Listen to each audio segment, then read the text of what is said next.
I was born ready. That's good because I just started recording. Hey, Jorbs. All right. Hey, what are you doing here? Like, what's going on? Not too much. I'm gonna inevitably call you like one of 5 different names. Do you have a preferred form of address right now?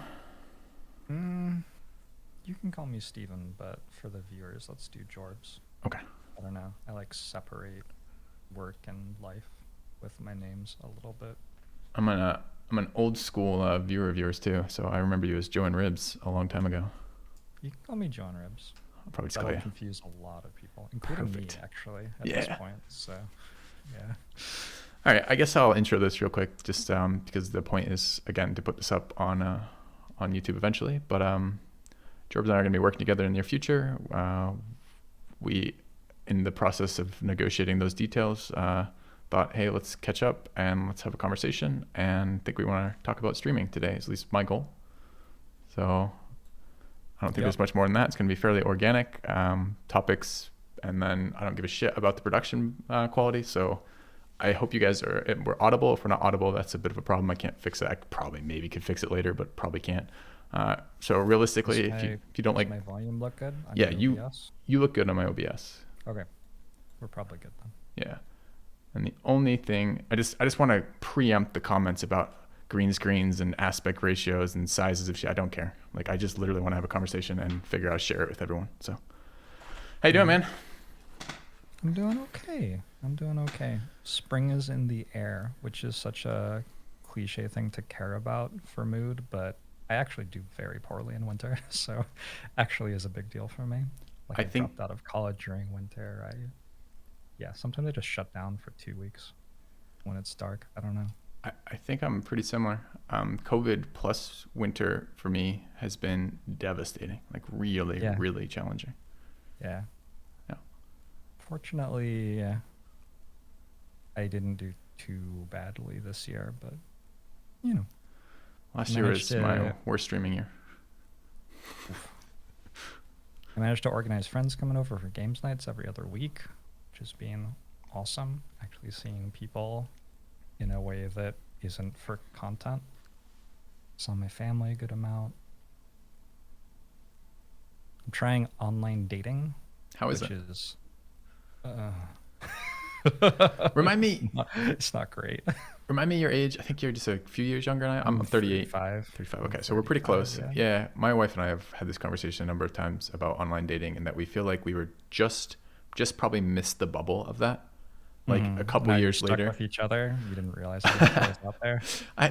Maybe she's been insinuating that and I didn't notice, but no, I think that I think the conversation was supposed to be more along the lines of what an interesting new way to widen the net of people you could potentially meet. Sure, I guarantee you're going to correct me in a second on the shortcomings of it, but still, what a tool for at least expanding your presence of people you might run into.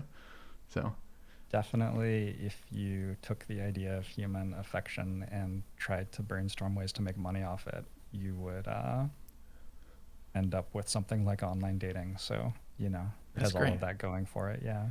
I occasionally read some horror stories, like various sites inflating the number of women on their sites to bring people in kind of shit. And I hear the horror stories of getting any feelers returned kind of deal, and parts of that sound miserable, but the idea seems like a good idea, right? Which is, if you're gonna meet someone that you're going to spend a significant portion of your life and happiness with, wouldn't it be nice if you had a wider selection to choose from than the people who are just happen to randomly be in person in your life?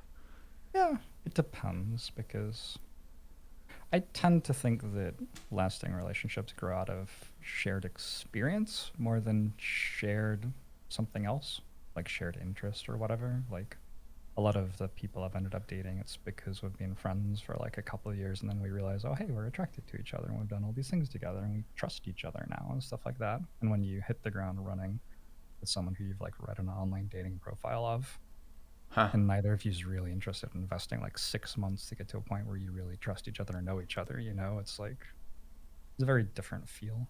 I've never dated that way. I've never dated from a long-term existing relationship becoming a romantic relationship. It's never happened to me. So yeah, it's like all of my relationships basically. That's interesting. Just about. Definitely more than half. Well, it's good to hear you're on the market again. Have you dated anyone from your channel yet? No, no, I haven't. I had a Um, couple conversations with Destiny, and I'm always amused by the fact that part of his online interaction with people who know his channel is also dating. I don't know if he dates directly from his channel so much as it's like he's so online that is yeah, unremovable from kind of. yeah. When talking with a friend who helped me set up my online dating profile, she suggested that I could just fuck viewers, and I was like, that's. It's like people I actually know and respect, then complete strangers from the internet I've never met, and then viewers, I think. Like, I'm not quite scraping that bottom of the barrel yet. So, Yeah, I want to touch on that a little bit later, viewers as a thing, because I think they're both they're so polarized for me, like my interactions oh, with I mean, viewers. I love my viewers. They are in a different bucket in my head. And it is a bit uncomfortable for them to transition into the, like, Steven bucket. They're So in the Jorbs bucket. they're in the not fuck it bucket, your viewers? The not fuck it bucket, sure. Perfect. Okay. The generally not hang out in my personal time bucket. Yeah. I don't know. I could imagine there is, you see a lot of husband wife or relationship couples where one is kind of like the front end of the streaming business and the other is kind of the back end of the streaming business. And that seems like a pretty successful model. And some of that would have to be based on at least somewhat a shared interest in the content creation. So I could see people who are invested and interested in Twitch already potentially being people who might also be a useful pairing in life. So I could see like a first date and a job interview. yeah, At the same time. but you don't have to pay them after because you're dating them. No, just kidding. Oh, I guess another way of looking at that is instead of paying them a small percentage, you agree to pay them all of your wages. You know, so it depends on the direction. I mean, when you put it that way, it sounds less good. No. Anyway, so I'm in Iowa these days, which is exciting. Iowa. Yeah, as a man who never wanted to move to the Midwest and expected as soon as humanly possible to be leaving the Midwest, I've sure done a great job of visiting each of the states in the Midwest and moving to them. So, How long have you been in Iowa for? Were you in Iowa the last time I talked to you? it's been a while. I don't know when that was, so maybe. I've been in Iowa coming up on. No, we've already passed. This is shit, actually I think it's 2 years, coming up on 2 years. Shit. Okay, you moved to Iowa, and I just didn't realize. I guess I thought you were in Wisconsin still. I was in Wisconsin prior to this, yeah. Yeah. Maybe my brain just didn't update. To me, it's all the middle. I just think of that part of the country as the middle, and I don't understand conceptually how it's different. Yeah, from state to state. It's an easy out too, right? If something isn't going well, you're like fucking Midwest, fucking Iowa, you know? It's like as opposed to any personal responsibility for so anyways, so I'm here, I bought a house here, so I'm kind of here to stay for now. Yeah. My wife has a job she likes here and it's going well, and I think for the near foreseeable future we'll be here. So I'm on the housing market here. It's very hard to it's $1 million basically for a 3-bed 2-bath in the areas near or around Seattle that I'd be interested in living. So at some point it's I could go somewhere else with fiber internet and get a mansion. yeah. Or I could just I don't know, live in a spare bedroom in somebody's house for 5 years and then Retire. maybe the housing market will have crashed. Retire and move to some island somewhere, yeah. Yeah, buy an island at 5 years of streaming before you can buy that house. Yeah. Yeah. Maybe a small island. That is an upside of the Midwest, I got to say. The prices here outside of alcohol prices, which to be fair is a decent size of my income allotment, but nevertheless. Yeah, that seems like one of the main things that you would have to think about when choosing a place to live. Yeah. But nevertheless, the housing prices were at least somewhat more affordable. Still not great, but anyway. Have you ever made your own alcohol? Yeah. Made your own beer or something like that? Yeah, I did a couple years of brewing, so it's okay. Yeah. It's a lot of work, and the outcome is not guaranteed. And honestly, there's a lot of better products on the market, so it's Right. yeah. But it's, you made it. Yeah, it's true. yours. That's true. But it's not as good as fresh bread. I imagine, because there's nothing about like freshness that alcohol really benefits from, is there? Well, Like, you can drink your beer when you're bottling it. So before it's really had the time to finish its fermentation process. It's a little bit green beer, is right? that good? Essentially. No, it gives you the runs, but It's not awesome. not awesome. Fair enough. So there are some things about fresh beer that stick out, but not necessarily positive. So Mm. yeah. Anyway. Yeah, I just finished a year of drinking only water Really? for a charity. Well, for my birthday last year, I was running a charity event for Charity Water, and usually I spend a bunch of time organizing charity events, but it was like coming out of winter during the coronavirus pandemic. So I was like, fuck this, I'm not going to spend any energy on this. And I just told my channel that for every $100 I raised, I wouldn't drink anything except for water for one day. And I figured they'd raise like $5,000 because I wasn't putting any energy into it. Like there was no reason for them to raise tons of money. And then I would just like drink water for a month and a half or whatever, no big deal.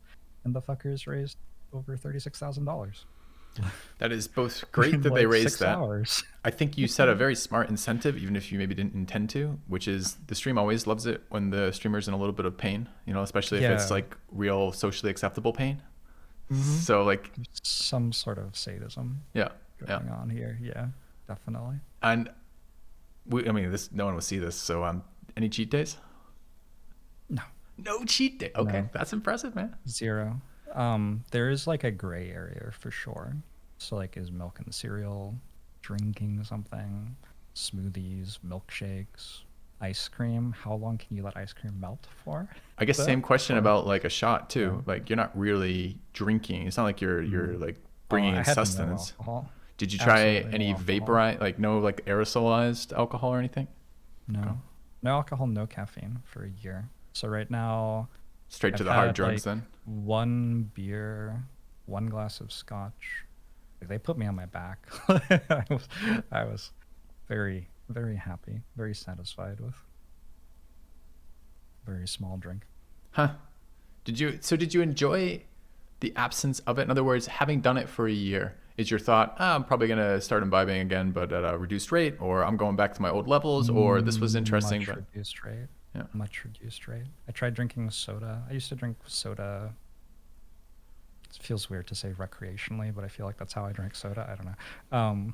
But I tried drinking it again, and it just tastes gross. So I don't think I'll ever do that again. Yeah. Sugary drinks in general are just like not appealing to me anymore. Yep. Like I tried drinking a smoothie and it was just too much even. Um, yeah, Yeah, I was that's never an a coffee interesting one. drinker. Alcohol, like I mean, like I said, like one drink's enough for me now, and I have not had any desire to drink more than that or regularly. Hmm. So yeah, it's cool. I felt very healthy immediately after starting drinking only water. Like I think I dropped 10 pounds in the first month or something. Huh. Yeah. Yeah. I think, I mean, that's an interesting topic. We could certainly talk about that for a minute, because I do think I do think general health is very important, and I do think weight maintenance is something you have to think about more and more over time. But for me, it's always a series of trade-offs. It's what do I find important enough to spend calories on, and what am I willing to do to kind of negate that? Because I really don't like the abstinence approach. Is just not the approach that works for me. Like I don't want to do that. Sure. And I don't want to Yeah. be sitting there all the time feeling like I'm missing out on something I want because I can't, take that or do that thing. Mm. So I just bought a really nice water purifier. okay. Like the water tastes like milk basically. So Wait, I don't feel like I'm missing out on anything. does that mean the purifier is not working? Shouldn't a purifier Mm. essentially like what does distilled No. water taste like? Pure water taste like milk? I mean, I don't know the science here, but I think like very clean water has like a smoothness to it that unfiltered water doesn't have. Oh To wait, so it me, was like a at least. consistency thing or a It hits the taste buds in a different way because of it, in my okay. experience. Anyway, I'm getting like bougie about water drinking, so I'm gonna stop. This is bad for my image. Look, this is what happens when you go without anything else for a year. You become very Yeah. fixated on what you have. Yeah. You're an expert in your own little Probably. cell of all the Yep. markings on the wall. So Love water, love this room, love streaming, I guess. Streaming's okay. I wanted to ask one more follow up, and then I'm happy to actually start talking about streaming if you like. Which is Sure. last last time I spoke to you seriously about location, etc., you were contemplating moving to New Zealand.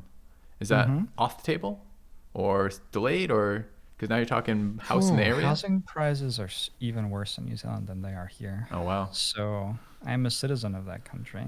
A lot of the allure was that they were handling the pandemic much better than we are here. And also, I was looking to move somewhere with my partner at the time, but then we broke up. And we're still not handling the pandemic better here than in New Zealand, or even close to as well. But I stopped caring as much. I don't know. I became bitter with my age. Yeah. So, Yeah.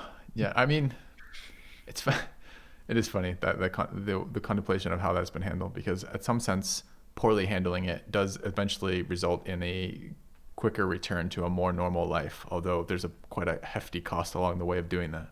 So hmm yeah. and like my parents caught coronavirus um, 2 weeks ago. So it's not like it's gone. my, my I'm still grandmother very died of that. conscious of it in public spaces. I'm sorry. Yeah, Sucks. totally. Were you able to like go see her, go to the funeral? It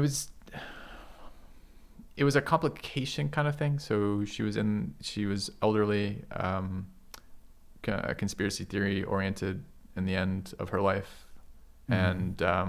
and anti-vaccine, pretty much any measure to avoid coronavirus, and then Yeah. died of a complication of it. And the it just seemed she was in relatively good health otherwise, and our family on that side has a pretty good history of longevity. So it seemed like a totally unnecessary thing. Like it could have been avoided with some Yeah. minimal precautions on her part kind of deal, and it seems insane that that is the end of her life for that. So I mean, the end of the life, it wasn't super prolonged. She basically, by the time any of us got there, by the time anyone in my family got there, she basically didn't recognize anyone at that point anymore. Didn't become coherent again before her death. So, but it wasn't like we hadn't spoken to her in some period around that. Anyway, Yeah. just yeah. To your point though, it's absolutely alive and kicking. That was relatively recent. That was maybe a month and a half ago, 2 months ago, something like that. Oof. So yeah, I'm sorry. yeah. It's I do feel that if I make it to like 60, I should just be allowed to go full conspiracy at that point. Like if you held it together for that long in this world, I feel like there's some lenience for just letting you do what you want to do.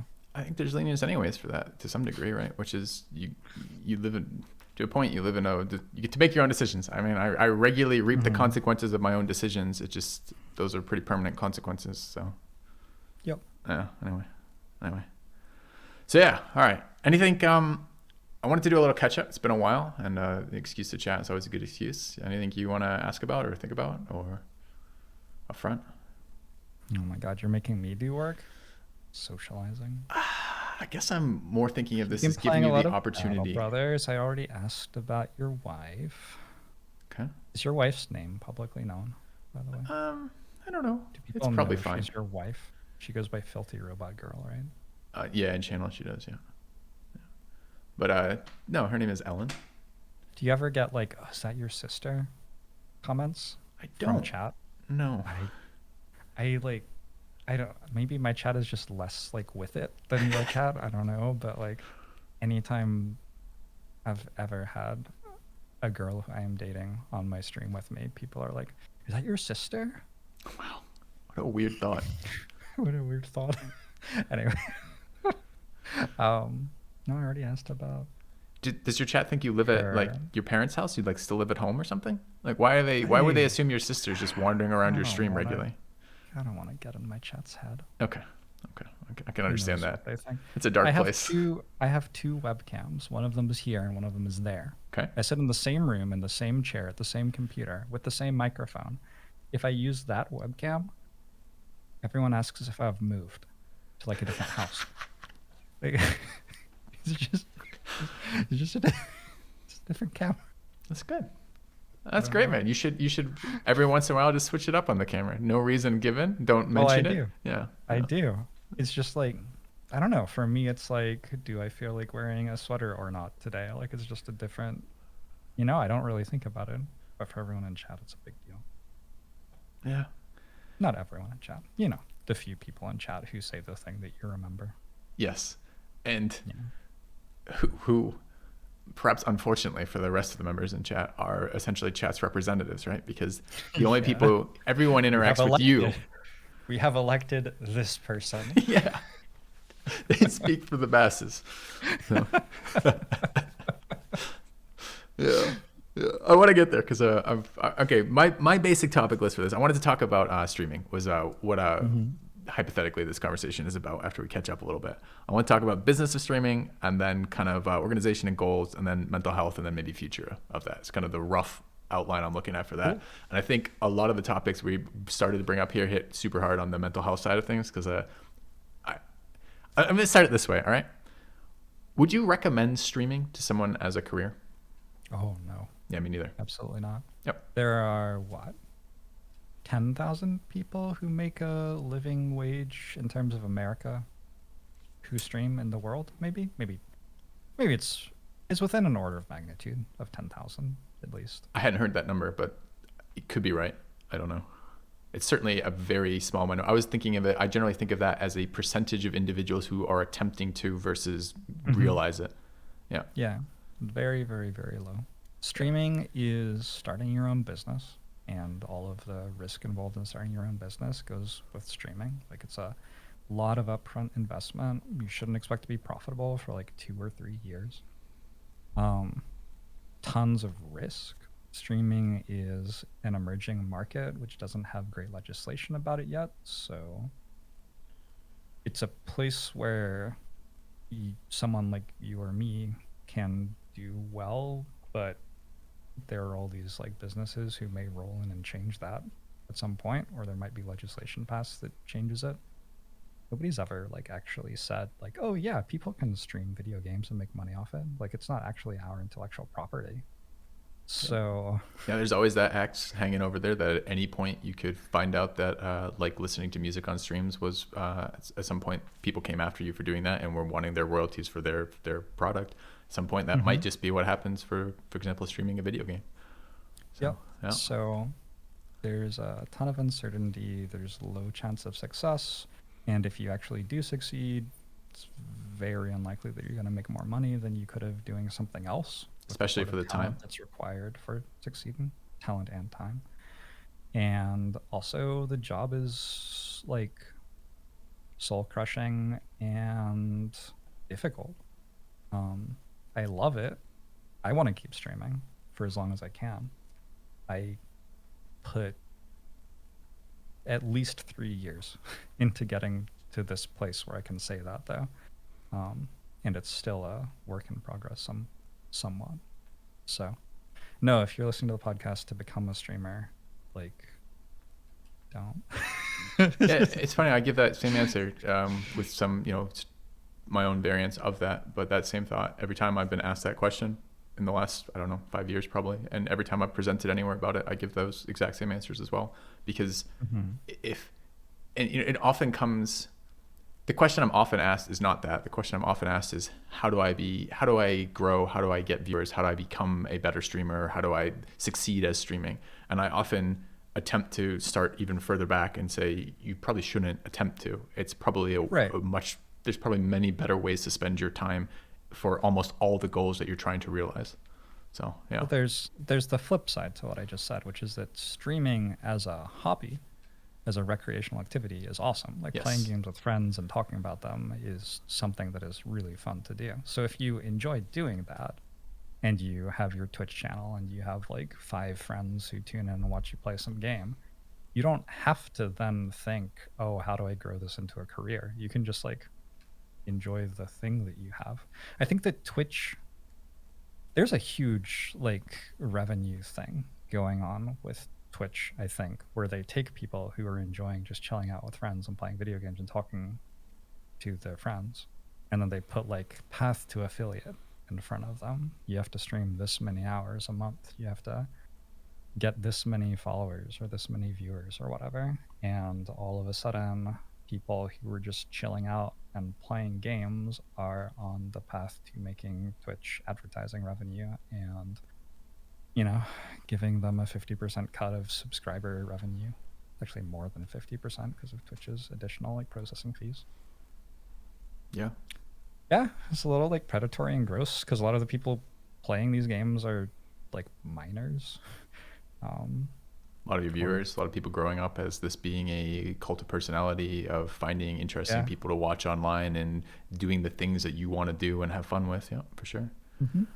Although, So to try to be fair, or rather to present the other side of this, maybe as opposed to worrying about the fairness of it, which is this is a service. This has costs associated with it, and part of making this something that people can make money off of is monetizing it, right? So, for example, mm-hmm. some of these content creators have done some incredible things, and they don't get to exist unless they have a way to monetize that, because the things they're doing are not sustainable without an income source, the time, effort, money, Yeah. whatever they put into it. So, and Twitch, I don't mind Twitch making money off of their platform, right? Like I'm for that. I'm for that general idea of it. But I agree that sometimes I'm a little concerned of the split. I'm a little concerned of the ethics of some of the things and some of the changes being made, for sure. And I also find that particular stuff kind of annoying. It presents like streaming is a guarantee. Okay, take a more standard profession, right? You might have some minimum competencies that you need to get into that profession, and that profession might have a career track. Maybe the one I'm most familiar with is academia and like a professorship. So you maybe come in and you get in a tenure track position, and then you get tenure, and then maybe you become a full professor, and that's kind of your career path. And the goals to get that. You need to publish this many papers at this position. You need to be part of the community. You need to be doing service to the department. You need to do X, Y, Z, blah blah blah. Right? There's this checklist of things, and you will succeed doing those if you are competent in your job and go through your checklist and do these things. You will succeed at that position. You may not be the most Yeah. well-known or prolific scholar or whatever, but you will succeed. And that's not true of Twitch at all. But the Nope. checklists present almost like it would be. That Right. your path to affiliate is a benchmark. It's somewhere that you're on your way. It's something to be proud of. You've managed this. You see these posts of like, I have 5 viewers consistently, and I have 10 viewers consistently, and they're sad posts in some sense, because they're not milestones. They're not a chart of progression of something. Really, they can be almost retrospectively. If you go, well, it started somewhere. Yes, that's true. But most people reaching those goals don't go somewhere else. It's not the first step along a chain of steps that will get them to the position they want to be. It's just a point that someone has said will give them a marker for. And that does feel Yeah. somewhat exploitive to me. Yeah. And Yeah. there's huge survivorship bias. And working on the book that I haven't talked about at all in this, but that I'm working on about streaming, one of the most interesting things in terms of like interviewing lots of different streamers about their experience was finding streamers who had stopped streaming or were stuck at 100 viewers and trying to work out how to stop streaming, because you don't hear those stories when you look at streaming. You hear about like Pokimane or whatever, like the streamers who blew up and are in movies now, or you hear about what it was like for 50 Robot, your like moderately sized, successful, career long streaming experience. That But that there are was a tons of people who didn't get that far at all. and I mean, even at my size, like I'm not a big streamer. I'm, as you called it, moderate, right? And even this last chunk of time for me, this last 9 months or whatever, where I've had a low point on my stream for viewership and engagement, like even then I'm sitting there going, what is the point that determines exit?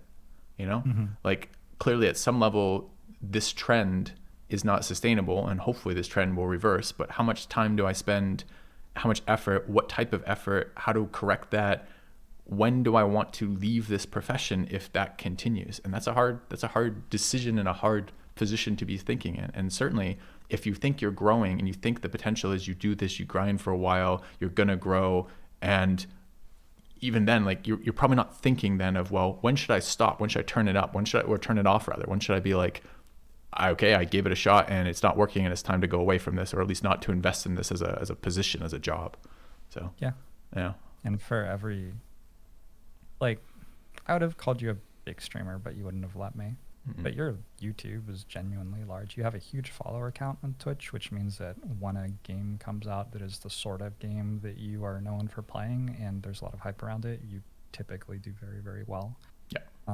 Doing new content for that game. So Yep. you definitely have elements of your stream that very, very, very few other people have. And then even in your low points, like for every one person doing as well as you, there are 1,000 doing no, 1,000 who will never do that well.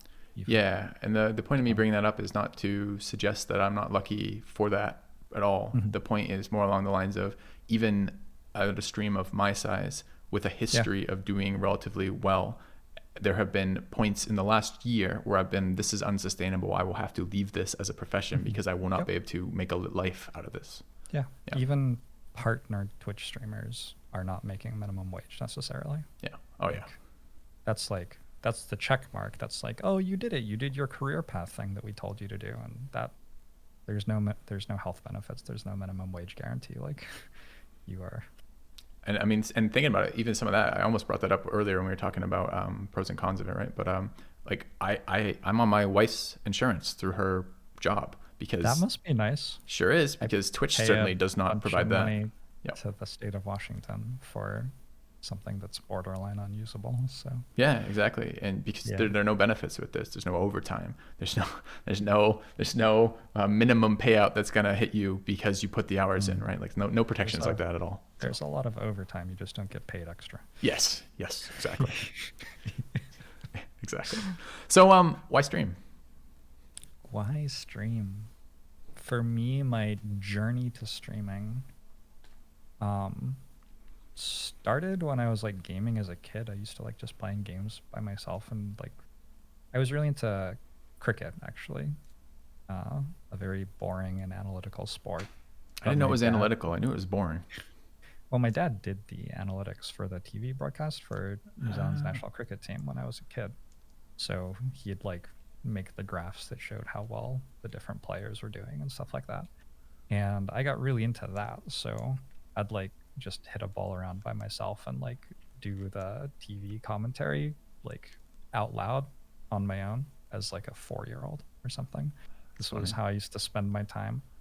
And so yeah, I've always liked playing games and talking about them. I got into chess, Magic the Gathering, poker, and it was always I was playing this game, but I was also interested in really talking about it and teaching other people about it and discussing it.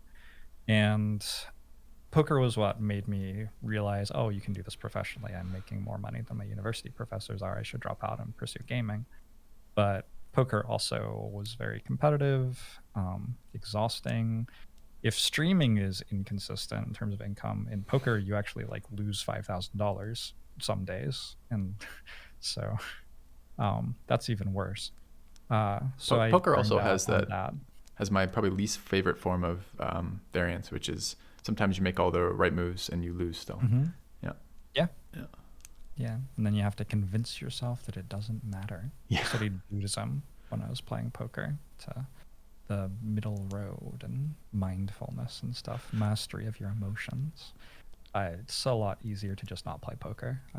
It turns Yeah, I think all those things are, admirable goals. And I think the general consensus on those things is you spend your entire life trying to master that and never get there. But the process of attempting to get there is beneficial long-term for your mental health. But I imagine in the short term, that doesn't help with that particular loss in any poker hand where you're like, if only I didn't feel the loss of my 10 grand in this hand. If only I wasn't so upset. If only I weren't invested in the 10 grand I just lost. Yeah. Exactly. Yeah. I have a poker friend who paid some amount of money to have lunch with a lifetime Buddhist monk in Manhattan.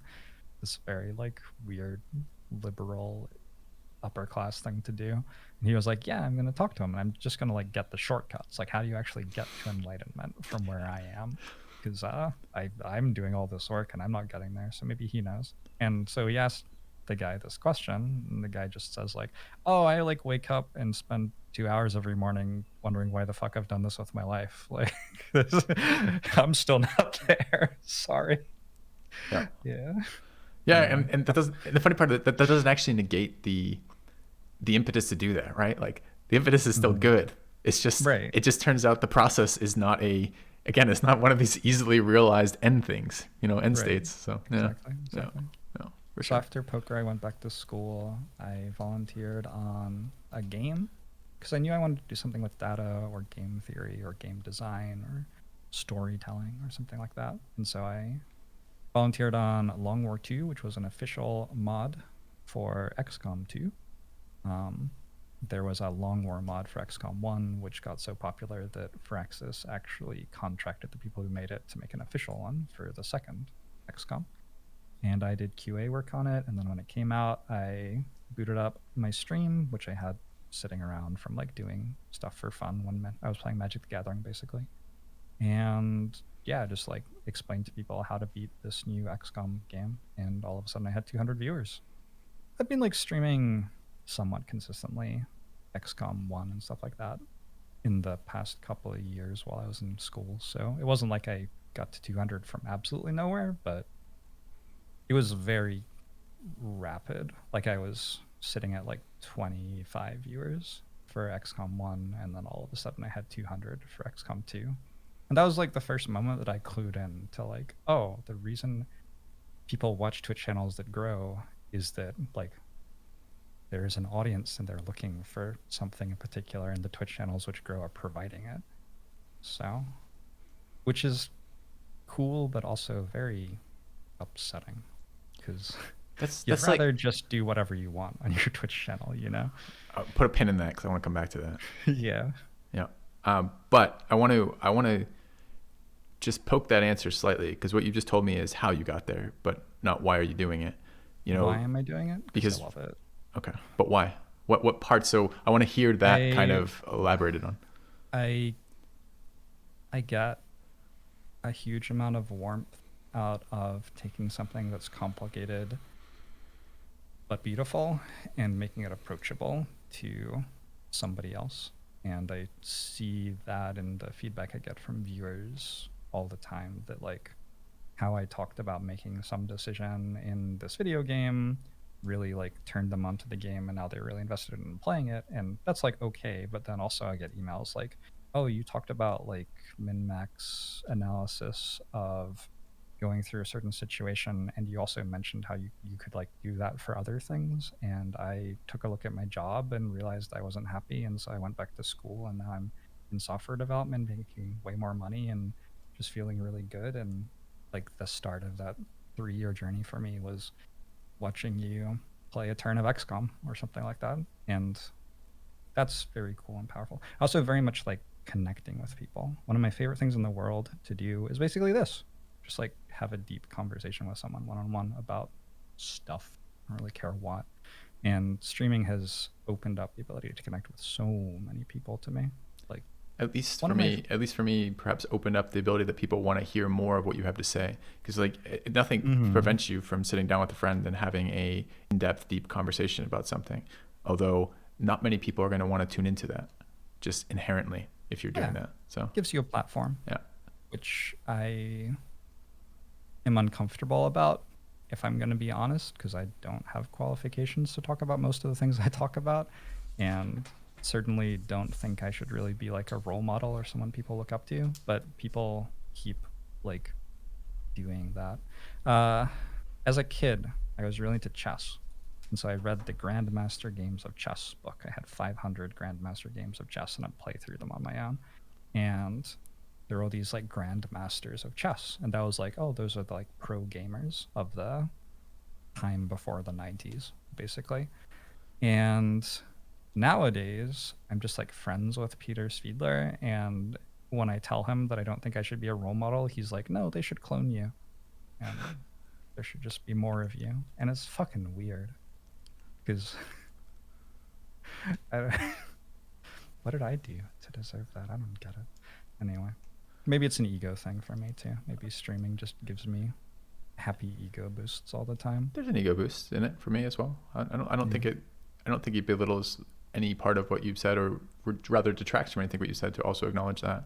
I mean, I think I'm doing this slightly wrong, which is I keep asking these questions but I really want to do it as a conversation as well. Like, so I want to also chime in on some of my thoughts on these, which is at least for the streaming element of it. A lot of what you say resonates, but also some differences. I think for me, it's a little bit less. It's a little bit more primary to have my needs met through it, right? Like I want to make that finding this in opposition, burning out of graduate school essentially, and realizing this was another career path, and then realizing eventually that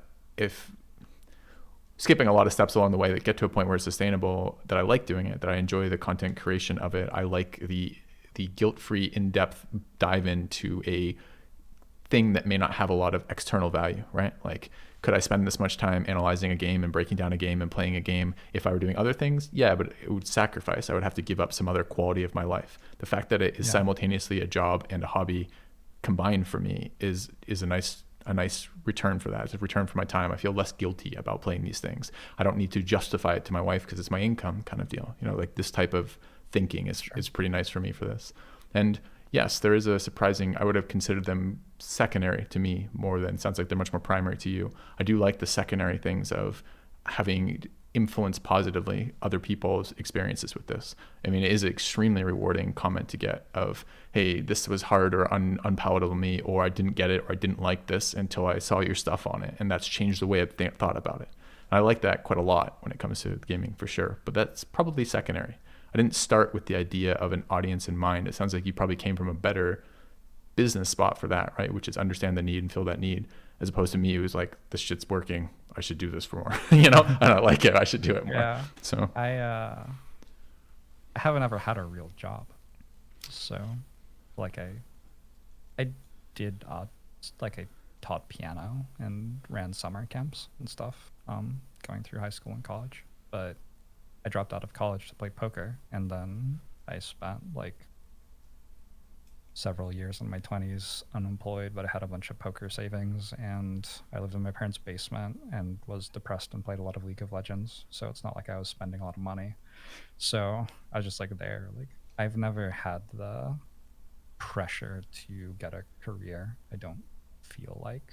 I see. Maybe I felt that a bit with poker, where like if my savings account dropped below a certain amount, I felt like I had to work, but I haven't with anything else, and I don't really with streaming. I definitely when I finished my undergraduate degree, I was thrown into the harsh reality of realizing that undergraduate psychology degree wasn't worth a whole lot on the business and on the market for what you would get for it.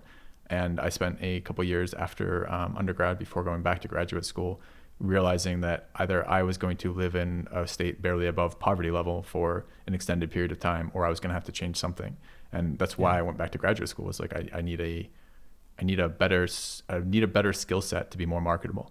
And it is interesting that this is one of the places that resulted from that, obviously not directly, but, and I know a lot of people want that, but it just doesn't seem to get there for a lot of people, and is barely getting there, you know, in some sense for even my channel. So yeah, different for that, because I definitely did spend time in the workforce, and lots of things in the workforce I do not like, you know. So there's a lot of, I'm pretty self-directed, and I like the self-management style of, this is my channel with my rules, with my deadlines and my way of doing things, and that works out really well for me. So I do like that streaming gives me that. Go ahead. Have you ever gotten to a point where you're just making as much money as you need to with streaming? Was there like a year where your channel was doing well enough that you were like, yeah, this is enough money? I guess it depends what you mean by that. Do you mean that my needs were met, or that my psychology was content, or Your both? psychology. What I'm getting at is that from my perspective now, I've reached a point where it's like I can comfortably stream to like 2,000 people. I can run a show for that many people. I'll make plenty of money.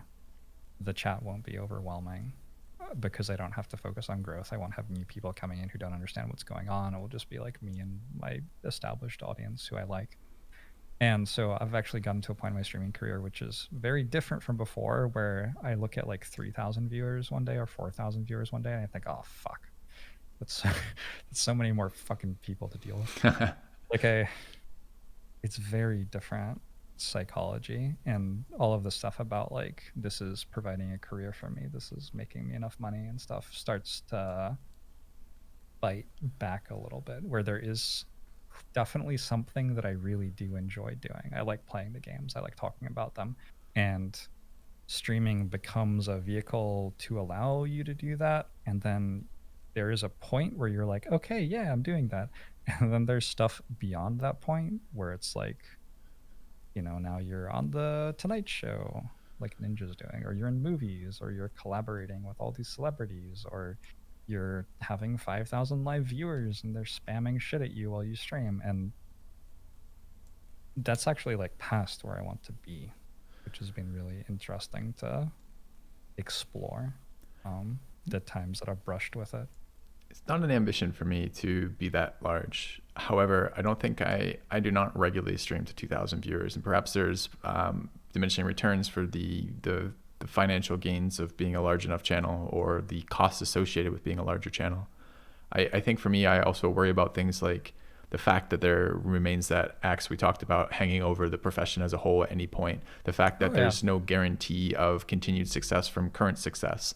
The fact that there is no, there's no 401k that I get from You're Twitch. giving me so much anxiety right now. So I guess part of what I look at it is I look at a comparison of where would I be doing something else. I look at what are the trend lines look like for income from this. I look at what are my needs, what can I put away, how can I save, how do I secure a future if I want to leave, for example, or if things fall apart, or I've got a mortgage now, I have a wife, I have a family to some degree. Like part of my thoughts on that are pulling my weight with that kind of deal. So I guess the answer is yes, there is certainly a top end that I would feel like I would want or need, and I certainly wouldn't go much out of my way to get past that, but I'm not sure that at my size that I have got there. At the moment, a good year, a good comfortable year, I look at that and I go, yeah, this is great. Let's keep this going I want to see a series of years like that before I go, growth is no longer at all important kind of deal. So Sure. Yeah. I guess so. It depends on the comparison points, and I again, like, your channel has done very well, and I commend your success on that, man. I'm glad to see it, kind of deal. So, Why, thank you. yeah. Anyway, so I think there's so much like of other people complimenting you on something that they see 5% of in streaming. it's funny. Like, That's my next set of questions. So, yeah, because we talked about ego, and like I think there's a certain level of like just not being able to care about what other people tell you anymore that goes into streaming, because so many people just try to gas you up and tell you you're the best and they love you and all this shit. And like, you don't fucking know me. I'm performing. I'm in an office that I have built expressly for the purpose of conveying that I am intelligent and articulate and thoughtful, and I am sitting here at work, and you don't know what happens when the camera's off. Like, what the fuck are you talking about? and there's some ego weird. in telling people and teaching and presenting and performing, for sure. Like certain altered states, I reflect on that more than others, which are, my standard right now, as I am right now, dead sober on this, look at this, is I'm pretty happy. I like myself just fine. I'm pretty comfortable with most of the things I'm saying. I'm pretty comfortable presenting, teaching, and I'm pretty comfortable being, at least in the context of a stream, the focus of attention for whatever it is for that. Sometimes when I'm reflecting on that from other directions, I'm like, there's a clear current of ego through that I'm not always quite as comfortable with. So it may take a person with a certain mentality to want to do this for an extended period of time, or to think that this is something that is appropriate, perhaps. I don't know, for sure. It's an interesting thing to reflect on. Do you know what up talking is? Not without more context. It's ending statements with an upwardly scaling tone. Okay. So you deaden the force of the statement. You make it less direct, and it sounds a little bit more like a question, like there's room for interpretation. And it's something that streamers, I think, lean into very often, sort of without realizing that they're doing it. I think Dolphin does it a lot. I do it a little bit for sure, because you get to a point where there are so many people in your chat who it's possible for you to threaten somehow by like making a statement about like, you think this is the right strategy in the game, or you think that this band is good or something. I like, at any moment somebody could go off on me because I said something that they thought was upsetting. And not everybody watching your Twitch stream is like neurotypical, and there's nothing wrong with being not neurotypical, but when my only communication with someone in my audience is like their messages in chat, I can't tell what's going on or whether they're actually threatened by me or whatever. And So, fuck neurotypical in the sense of like that's not the only issue you're dealing with. It took me mhm, a while to realize that, maybe perhaps because it was a much more not a much more, it was a fairly organic process, my stream growth, right? So a small number of viewers who are interested in the content kind of deal, streaming to that as it grew larger, right? At some point, I realized that my channel, the entirety of my channel are not rooting for my success. And actually, a fairly large percentage of them not only are rooting for my failure in the game, but either don't mhm. like me, don't like my content, don't wish me to do well, or Oh some my variation of God. that. That's You a got hate fairly, watchers. yeah, oh, for sure. There's a fairly, Yeah. I wouldn't say a large percentage of that, but that is a non-negligible amount of people and interactions that I have I at any given time period. ban that shit on site. Get that shit away from me. It all because I ban it so aggressively on site, and because I'm like the most well-known Slay the Spire streamer, and a bunch of people say that I'm the best in the world, even though I tell them to stop doing that. There's a bunch of like backlash where, yeah, there are like social media posts about how I'm an asshole and I'm pretentious and I'm egotistical and bad at Slay the Spire, which is a really weird one. Yeah. That's just one that you can look at factually as not true. But anyway, yeah, it's tough to like stake out your ego in amongst all that noise. And I've noticed ways that I've changed as a person to become less confrontational and to detach from ideas that I have that might be threatening to other people just because it's too much work to keep having them in front of all these strangers and That's, stuff like that. that's interesting. I suppose to some degree I do some of that, right? I limit conversation in the chat to issues at hand, like of the game, or like I try to avoid politics. I don't want to really talk current events in my chat that much. It's just, Mhm. I don't, and perhaps this is the academic background. I don't feel educated on those topics a lot enough to be presenting strong opinions. But the flip side Right. of that is when we're talking to the things that I am competent in and feel competent towards, I'm much more likely to present a strong opinion and just deal with the backlash or suppress the backlash, to be like, fuck, we're not listening to this dumb shit that you're presenting right now. There's a better way Yeah. for you. If you want to have a long conversation about this, we're gonna have to find a better medium, because Twitch chat is not that. So I don't know Mhm. that. It's interesting that your strategy has been detachment and non, like I agree with the avoidance part of not sometimes bringing up an issue, but I think I've become more aggressive about enforcing my boundaries having streamed Mhm. longer, Oh, because I've done that too for yeah, sure. yeah, Yeah. because at some I point, have if you allow some unique transgression, they boundaries. will. So Yep. sorry, I didn't mean to Yeah, cut I you have off. Go ahead. some somewhat unique boundaries in my channel, which is a friction point. And when you have your own boundaries and you express them strongly, it becomes hard to have a new viewer. Like the Yes, more different you are from YouTube culture or Twitch culture or whatever, the more misunderstanding there is when somebody new comes to your channel and tries to participate in your community. I think it's almost simpler than that, which is, I think the more of yourself that you present, the more of a fully formed person you are, the more points of conflict there are between any new Mhm. person stepping in. If you are just a Yes. Slay the Spire streamer and that's what they're Mhm. looking for, they're looking for a Slay the Spire streamer, and actually attached to that for them is a bunch of baggage. They want this type of person who reacts this way, who does this, who interacts with them, who gives them this, blah, blah, blah. They can just slide into your channel with no boundaries and be like, yeah, this person's it. And then when you do something different, it like rubs them the wrong way. They want to like step out and be like, hey, fuck you. This is Yeah. this. So I get some of that over long Yeah. periods of time. You know. Sometimes I have to explain to people that I'm not an asshole. I'm just not a doormat. Yeah. Like, Yeah. I am a human being. I am an asshole, and that's part of the channel culture for me. Oh, I'm. Like so. I can be an asshole sometimes too. It's just that's not why. Yes, exactly. Right. I'm That's not why I'm deliberately doing going out this of my thing way right now. to confront or antagonize someone, but what has happened is they have stepped on something that they're not necessarily aware, but nevertheless you're stepping into my domain to some degree, and Yep. these are my rules and I want them this way. So yeah, for You sure. always get the comment too. I wish you wouldn't be like that. You'd get so many more viewers if you weren't like that sort of idea. And it's like, we just talked about how I don't want more viewers. And I am like me. I can't just stop being like me. I'm sorry. I had a very well-intentioned and infuriating YouTube comment maybe a month or two ago, and it went something like, Filthy, your channel is dying. Your channel could have been so much better if you would put basic effort into thumbnails, meta tagging, editing, and there was some other version of this.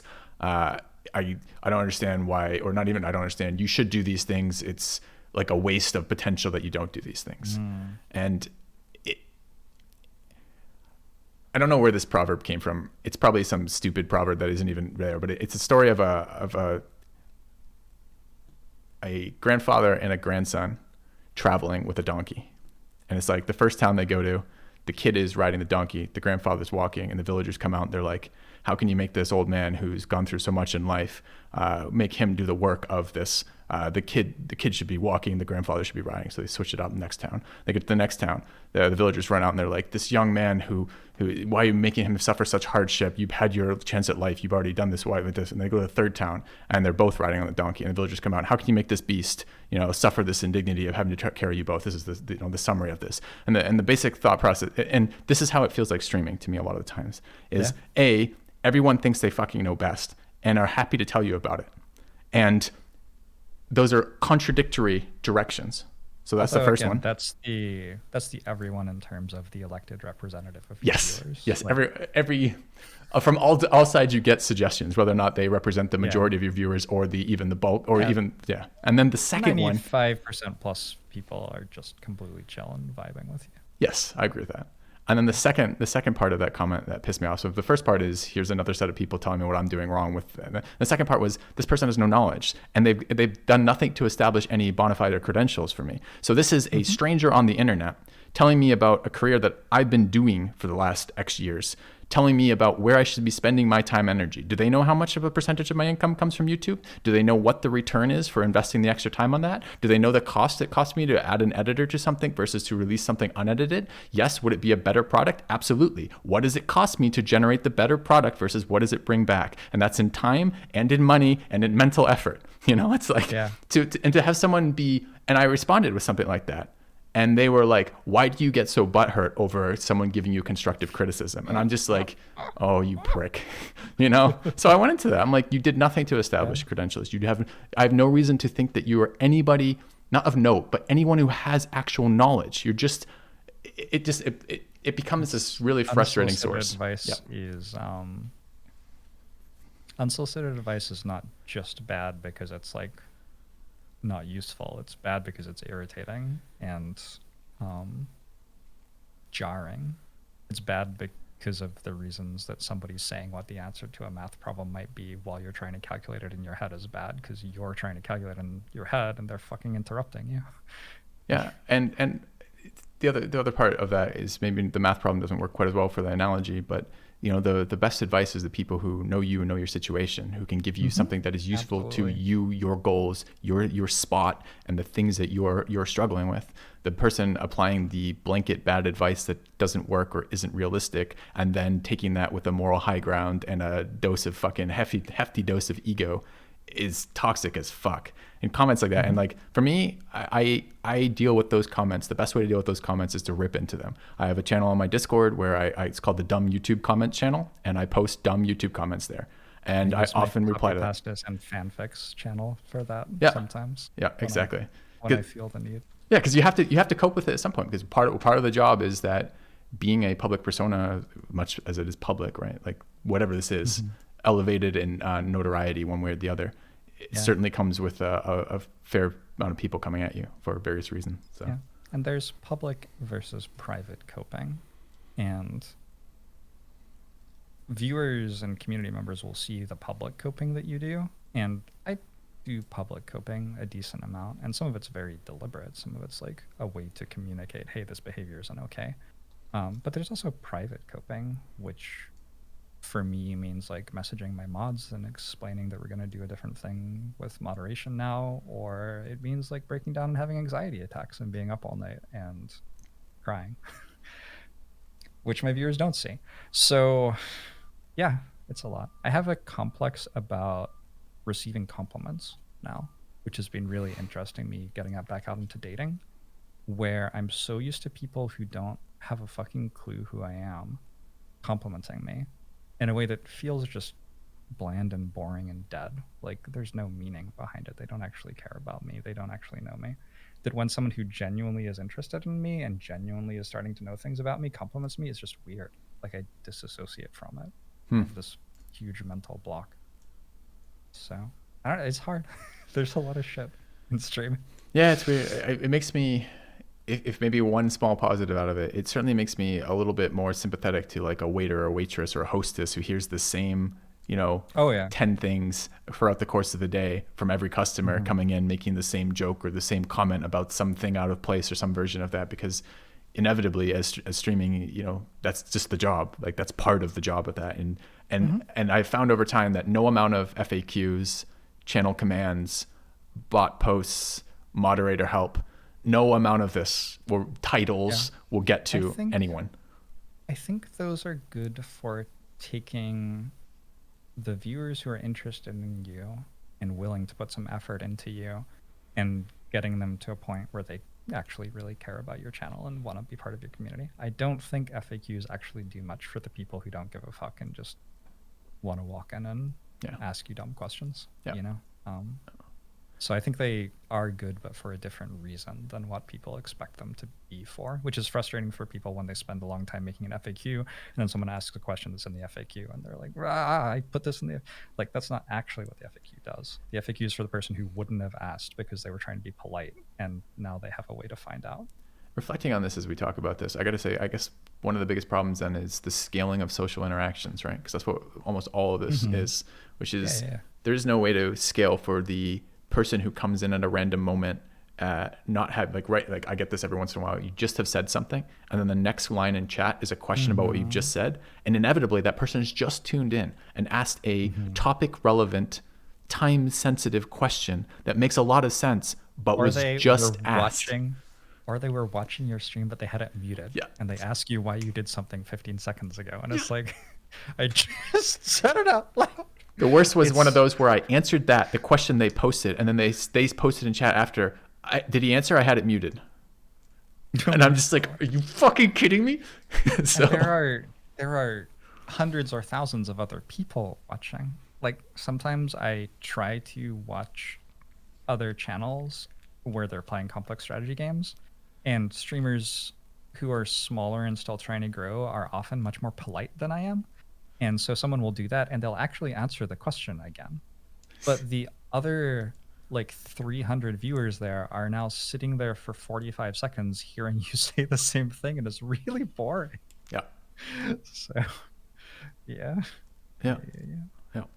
So all right, I wanted to talk just a little bit perhaps about the structure of streaming income, and then I want to talk a little bit about opportunity and growth, because I think these are questions that come up all the time, and I think putting that out there might be a nice clean way of perhaps addressing that a little bit here.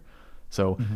from your perspective, I don't need exact numbers, I don't need exact breakdowns, but I was watching an Asmongold video recently talking about reacting to these Twitch changes in potential upcoming Twitch changes in breakdown of revenue, I this don't kind of stuff. think those are even real for what it's worth, but Yeah, but regardless if they we'll are or see. aren't, it doesn't really matter to the question of that is Sure. worth knowing. It's the current content mill Yes. talking about this one article about rumors of one meeting where they talked about doing some things and a couple of them were negative. Yeah, but even perhaps broader picture than that, like how do you Hmm. see the breakdown? Do you see the breakdown of income changing as the stream size changes? And if you Yeah. do, how do you see that trajectory looking? Like what does it look like to you? Yeah. So below like 50 viewers, most of my income was from actually direct donations, I think. Because of that channel size, I think people realize that what you're doing is not sustainable. And if they want you to keep doing it, they have to actually like support you. So I had a few people who were really into my channel who would donate $50 or $100 every now and then. And relative to my other income, that was a huge amount. And then going up to more like 300 viewers, that switched to be more about subscription revenue, where it's not like a few people making large contributions, it's a lot of people making smaller contributions. And that revenue stream is still there, but as my channel's grown, I've seen increase in revenue from passive advertising. So on YouTube, there's some passive advertising that I make a good amount of money off. On Twitch, there's passive advertising. I don't try to run lots of ads on either of these channels, but it's just like as the viewership number goes up, how much of this you're getting goes up. And also, at least in my experience with how little I try to push people to subscribe or donate, like the proportion of my income has become more and more about that passive advertising and less about the subscriptions and donations. Even though the subscriptions and donations have gone up still overall, the advertising has gone up more. So there's that, and then there's like active advertising of products, sponsored deals with brands or publishers or developers. And those generally pay very well, but the trick is, how do you get them? How do you get on the list of streamers who a publisher wants to promote their game, sort of thing? So I have an employee who helps me with that, Hannah, and I was also on F2K, which you were also on, ostensibly because I wanted help with doing that. F2K fucked that up in a myriad of ways, but they at least showed a little bit of what was possible to me. And I met Hannah through them, so they did that well. And right now, I'd say those three revenue categories, the like active advertising, passive advertising, and like sponsorships and donations, are approximately equal parts of my overall revenue. They're not exactly, but they're close to being a third each. Interesting. Yeah, I think in general that trend is how I see it too. The smaller you are, the more direct donations are the major revenue source from the stream. As you get larger, the crowdsourced kind of subscription model, and then as you become larger again, things like advertising revenue passively, and then the direct sponsorships. Although I will say direct sponsorships both scale with your channel size, and also the likelihood of being approached for that seems to pick up at some level and get larger and larger the larger your stream is, as opposed to, it's not like you get less of them for less money or get the same number for less money at very small viewership sizes. You just don't generally get any at all, pretty much. Yeah. I will say too that I have I don't like not advertising. I don't like passive ads that much, and certainly Twitch is willing to run a lot of them. I hate them. But I do also kind of buy into the idea that subs on my channel, this is one thing that I do like about Twitch's thing for this, is that subs on the channel don't get ads. So, and that's a pretty small monthly fee for someone who watches a lot of my content. So on some level, I don't feel that bad when people are like, hey, the ads suck. I don't want to watch these ads. I'm trying to make a living out of this, and there's lots of ways you could not watch those ads for a pretty cheap investment of that. So part of me, I'm sympathetic to the fact that ads interrupting a broadcast suck, but I'm also sympathetic to the fact, living this life, that I need to make a living doing this. And for so many years of doing this, it was barely monetizable or barely sustainable. And there's a lot of work and effort that have been put into it to get to here, kind of deal. So I also agree that it would be nice if there were a different thing for this, but this is in part the model of how the business works. So it kind of it's good to put that out there too, right? I like it that I would like viewers to have a better understanding, because my thought is that there will be more empathy towards it if they understand the model. Although that doesn't always translate, but at least the people who give a shit will be like, oh, I get it, why it's happening. I think that's like, there's a point where you're making enough money as a human being. This is my belief about being a human. And I think that past that point, you should be trying to put the extra money you can make and the extra like empowerment that you have into helping people who aren't you. Sure. Like, put on your mask first, but then start thinking about others. And I think once you get above that threshold as a streamer, it's things like passive ads targeted at viewers that you can't turn off start to be irritating for me, rather than being like, yeah, this is a necessary part of me running a business. Like, at some point, I'd like a checkbox that I could check if I wanted, and I could like give Twitch more of my subscription revenue or something, but they'd stop playing the ads on first-time viewers to the channel who hadn't subscribed yet or something. Because at least for an hour, like let them watch for an hour before you show them the Monster Energy ad or whatever. Perhaps at the risk of sabotaging future relationships, I've been very unimpressed with the support that I receive from Twitch for any of this, right? I'm not super excited about many of the options on my channel. Many times the new things they reveal on channel seem like a very transparent way to get in between my viewers trying to support me and me receiving any support of that support. And only occasionally am I like, that's a really nice quality of life feature that improves the experience for my viewer or for myself or both. And most of the Right. time I go, that seems like a really fucking greedy ad, like grab here that they're trying to do, or some version of that. So sure, I would love to see solutions that were cleaner perhaps. But at the end of the day, like this, to spend this time here doing this requires I make a living doing that. And that has expenses with it. If I make no money doing this, I cannot do this. So, Yeah, no. it's true. Making money is gross, but also necessary. So, This is my opinion about money. yeah, wouldn't it be nice? I don't even know where you can go with that. Wouldn't it be nice if everyone was given everything they wanted all the time? Tell me how that works. Yeah. So, Yeah. no. So, what have for you been the largest, perhaps maybe it doesn't have to be largest. What have been the most standout growth opportunities for your channel? What have the for you, perhaps surprising or otherwise, perhaps strategically, that have been ways that you've actually seen change in your viewership or the type of viewership or the size of your channel? What has worked for you essentially? Um, so we talked about the Long War 2 release where all of a sudden I had 200 viewers. That was for me the start of streaming seriously. Although that, And by the way, sounds accidental, right? it wasn't entirely accidental. I deliberately made like tutorial YouTube videos for the game, and I deliberately got online on release day and said, "Hey, I'm a player who understands this. Let me show you how to approach the hardest difficulty." So I was deliberately targeting an audience with what I was doing. Okay. I wasn't volunteering on the game thinking I want to be a career content creator. I was doing that because I enjoyed it. But then, I like making content. So thought I'd see what happened.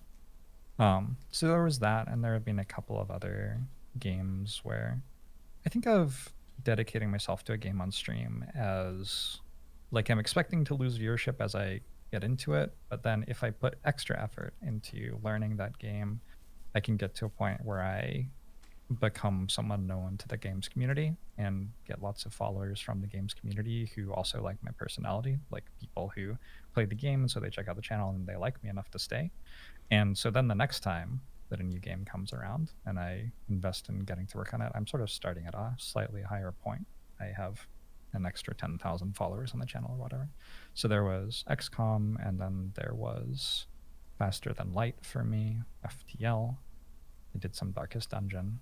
I didn't get super into it. And then Slay the Spire has been the main game for my channel for 3 years or something, 4 years, I don't even know. And Slay the Spire, I absolutely love. It is like the perfect game for me because it is a deck building card game which isn't competitive. Because deck building card games have always been my thing. Competition is something that I was very into, and it got gross. Like I started to notice that I got very good at working out what people wanted and manipulating them into doing what I wanted them to do. Can you give an with example? their desire. Well, if they were like betting for value, I worked out how to fold, and if they were trying to bluff, I worked out how to let them bluff. And then I noticed that I was doing that in my interpersonal relationships away from the game as well. Like that was my brain's first choice action when someone was in conflict with me in any way. And that's not a good conflict resolution strategy. And also I was interpreting a lot of like things which were actually just conversations as though they were conflict because so much of my interaction with other humans was framed in conflicting ways. It seems like a good short-term conflict solution strategy. Doesn't sound like a good long-term relationship builder. It was very good for me at getting what I wanted from people who couldn't see what was going on. But it wasn't that hard for people to work out what was going on. Like people aren't that bad at cluing into when someone's manipulating them and stuff like that. And I also didn't lean into this really. When I started to notice that it was happening, I started to disassociate instead. I started to just like not try to get what I wanted in conversations at all. So I like withdrew. And so the idea of like a healthy compromise wasn't something that I could work out how to do because I couldn't work out how to express that I get that you want this thing. I would like this thing. Can we talk about how to like find a middle ground? I couldn't work out how to just like honestly express what I wanted. My brain was just shortcutting straight to manipulation. Gotcha. And so I moved away from competition stuff entirely because of that, and it's made me much happier. But Slay the Spire is a non-competitive deck building card game, so it was like perfect for me. So I played it a ton. I started to get viewers. I started like posting a lot on the subreddit for Slay the Spire and making YouTube videos, like evergreen YouTube content. So how good is this card? How do you think about this fight in Slay the Spire? What is my overarching strategy for building a deck in a game like this? Stuff that's something someone can Google search 3 years later and still look up and enjoy. And the thing that actually blew the channel up was I grew to about 1,000 viewers doing that. And then I planned a charity week with other Slay the Spire streamers, where people came on and we just played the game together and just goofed off all day. We raised money for, I think this one was for an international medical foundation of some sort, but I don't actually remember. And during the week, my viewership just doubled. And it was like I was just streaming to 2,000 viewers just out of nowhere. I guess because it was an event and people were interested in the collaborations and stuff. And I was like, oh, this is cool. I should do this again sometime to get a viewership boost if I want one some other time. And then the week ended and I kept streaming on my own and I still had 2,000 viewers. And I was just like so confused. Like my channel actually just doubled in size in terms of concurrent viewership in a week. It's weird too being on the receiving end of that, right? Because you're not doing anything different, right? Right. You're still you. It's still your basic broadcast. It's still the same thing you were doing the week before. But suddenly twice as many people are interested, and all the corresponding increases in sponsorships, money, subs, etc., viewership just in general, attention that comes with that. So very strange. Yeah. I think that basically the Slay the Spire community didn't have a central psyche sort of thing, and my channel just became that for a lot of people because of that week that I ran. And I didn't really want that ever. And I still don't really want that. Like at this point I don't post on the Slay the Spire subreddit anymore or read that stuff. I don't watch other Slay the Spire streamers. Like a lot of the culture in strategy gaming communities is very competitive and harsh, even in one that's single player and non-competitive.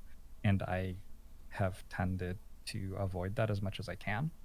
So once I became a center of attention and started having haters and stuff like that, actually participating in the community just got gross for me and I stopped doing it. Fucking haters are so weird, man. Like, yeah. Do you ever post on YouTube comments? Do you ever post YouTube comments?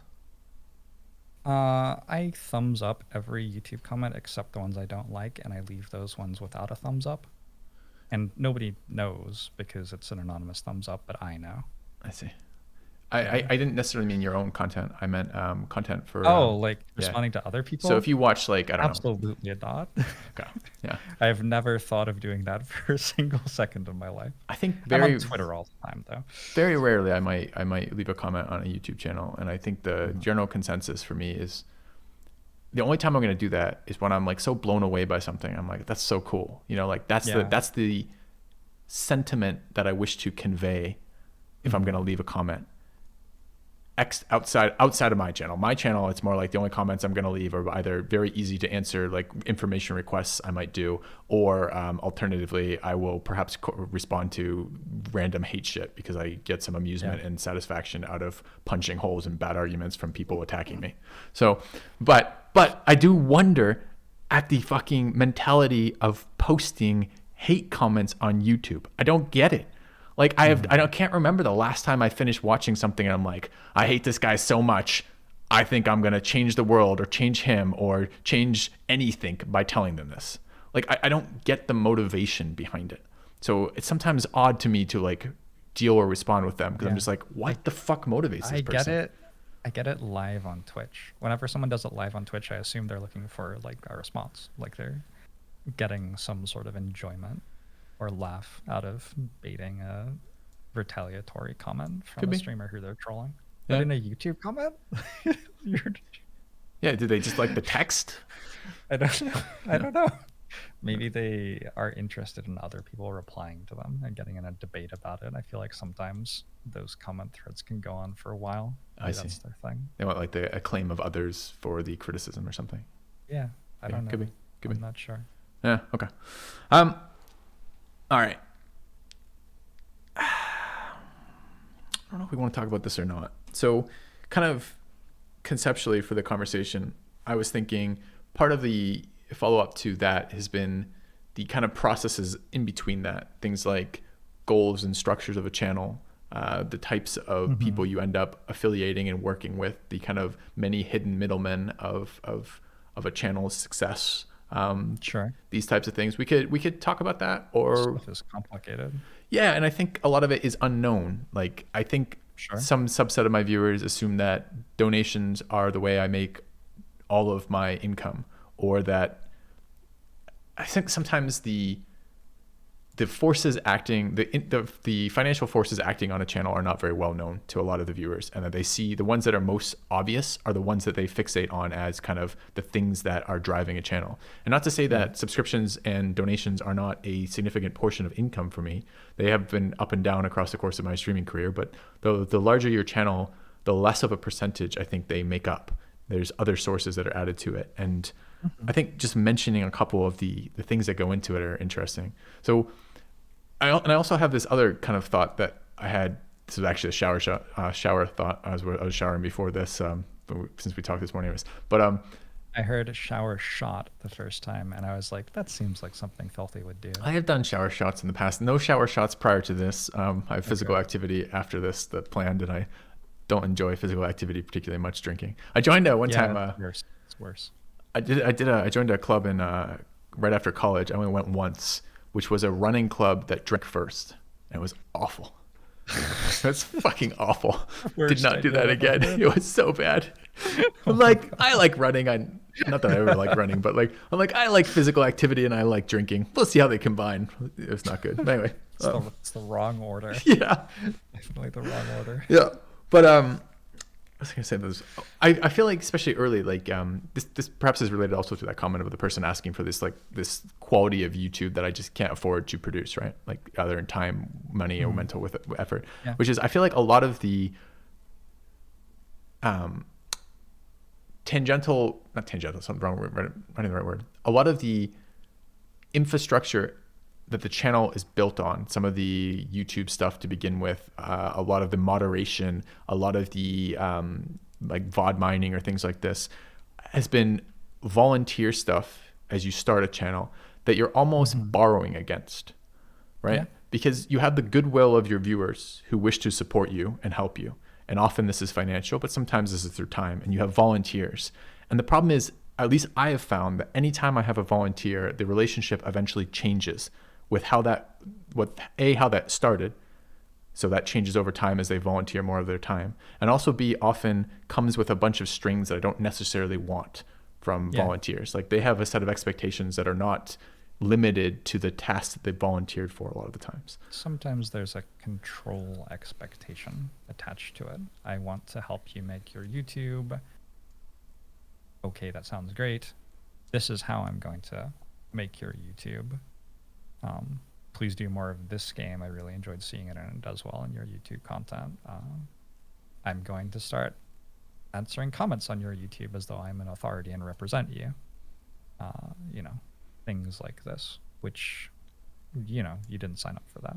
And this isn't in the professional description of the job that you eventually offer to someone else and pay them for. Like, I now have someone who does my thumbnails on YouTube and someone who uploads all of my YouTube content and mines it from the VODs, and I pay them, and they don't do that to me because we have a working relationship, Yeah, and I think that is the ultimate ideal, I think, for YouTube is essentially that, because unless you're doing that full time, no one has the fucking time to create the content and do those things. And those things are pretty specific skills, and those skills are often not skills that go hand in hand with the content creation. Am I a Photoshop artist? Absolutely fucking not. Do I give a shit about meta tagging? No, I do not in any way, sense, shape, or form. Am I good at editing? No, and I don't want to spend the time to learn it or the time to regularly do this. But at some level of return, you can pay for these services, but these services are fairly expensive. Editing and thumbnailing is quite expensive as a thing to do. So a lot of times, if you have a small YouTube channel or a channel that has low engagement, for example, then a lot of times the return on the video isn't worth hiring those people for. And it feels a little bit like borrowing against yourself to begin with volunteers, which are hit or miss volunteers. Sometimes they're excellent. I've had some great experiences with volunteers, and certainly volunteers have done a lot for the initial growth of my YouTube channel by making something possible that I would not have had the time or ability to do alone. And I'll be forever thankful for that. But at the same time, changing away from volunteers to paid either contractors or employees has all around been good for my mental health, good for the product, and good for avoiding those complications. And also, I like the expectation, accountability, and relationship that comes with having someone that you're paying for a service, as opposed to someone you're asking who's volunteered, but then you're asking them to follow Yeah. up on what they've said or continue with that. Managing someone is a job. Yeah. So if you are managing volunteers, like, you have a job anyway. You're just doing a different job. You're not doing the YouTube editing, you're doing the managing. I have someone who I hire to manage my YouTube people as well. Do you feel comfortable So sharing how many people you either contract with or work directly underneath you? So like I what have tasks? And Hannah, who does all of the offline stuff for me basically, and she gets me. She knows what I want. She knows what I like about my content, and she looks to get that out in the world and make me money with it. So she talks to most of the people who sponsor my channel, and she manages my YouTube stuff. And it's also very useful to have someone in between you and someone else in a negotiation, because I am a public figure who's going to be smiling and glowing and convincing you that you want to hire me to represent your product. And then you're going to try to lowball me in the offer. And it will be jarring when I then turn around and say, like, no, you're going to pay me way more than that. But Hannah sits in between, and I get to be a representation of what it is for me to promote your product, while Hannah gives you the hard truth about how much it's going to cost you.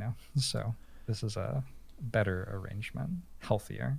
and there's a fairly applicable adage about if you are not paying for the product, you are essentially the product of this, right? And certainly for my experience with running this channel, with the various subsets of skills needed, the best contracts that I can design and the best setups that I can get myself into are the mutual alignment of profit motives, right? So essentially, if I can cut somebody in for a percentage of how something performs, great. They're incentivized to make this as good as they can. The growth that I get from this is proportionally distributed to them for the work that they've done. I like that incentive structure. And there's so many, I don't know about your career, but I've been doing this for a while now. I think it's like 7 years or something. And the amount of approaches for the amount of different types of structured deals, structured business relationships that I've had and been in has been ridiculous. And the degree to which the other person is trying to fuck you versus help you is everywhere in between on that, right? So, and finding it's difficult. It's difficult to find as a streamer the resources and the good people essentially to help with the channel, all the subsets of things. Because there's too many things for this. There's too many things to do. You cannot simultaneously run a TikTok, a YouTube, a Instagram, a Twitter, a stream, doing this 8 hours a day while content creating, check your email, deal with the business negotiation, manage the volunteers, run the Discord. It's impossible to do alone. And as a small streamer getting started, you will have to do all of that alone. And then you will inevitably resort to volunteers for some of this with all the hassles, problems, and ups and downs of that. And again, I feel like you're always borrowing. You're borrowing on people's goodwill, on their time, on these things, on these shitty contracts to get to a point where you no longer have to borrow and can afford to pay for these services in a way that helps your channel while helping the people, not screwing the people working for you. I do feel I have two things from what you just said that I want to touch on. The first one's like very brief, which is that I feel that I've done a pretty successful job in my career of being someone who puts video and a text box and audio onto the internet, and that's my job. And I don't actually do that much more than it. And I've very rarely tried to do much more than that. Like, my viewers made my Discord for me. I did my YouTube uploads for a while, but decided I didn't like it, so I just stopped. And then my viewers were like, hey, can we do that? Because we like them. So for me, I've tried to, like, I think this is what I'm good at, and I try to do this part of the job. I don't think I'm that good at the other stuff. That's a short one.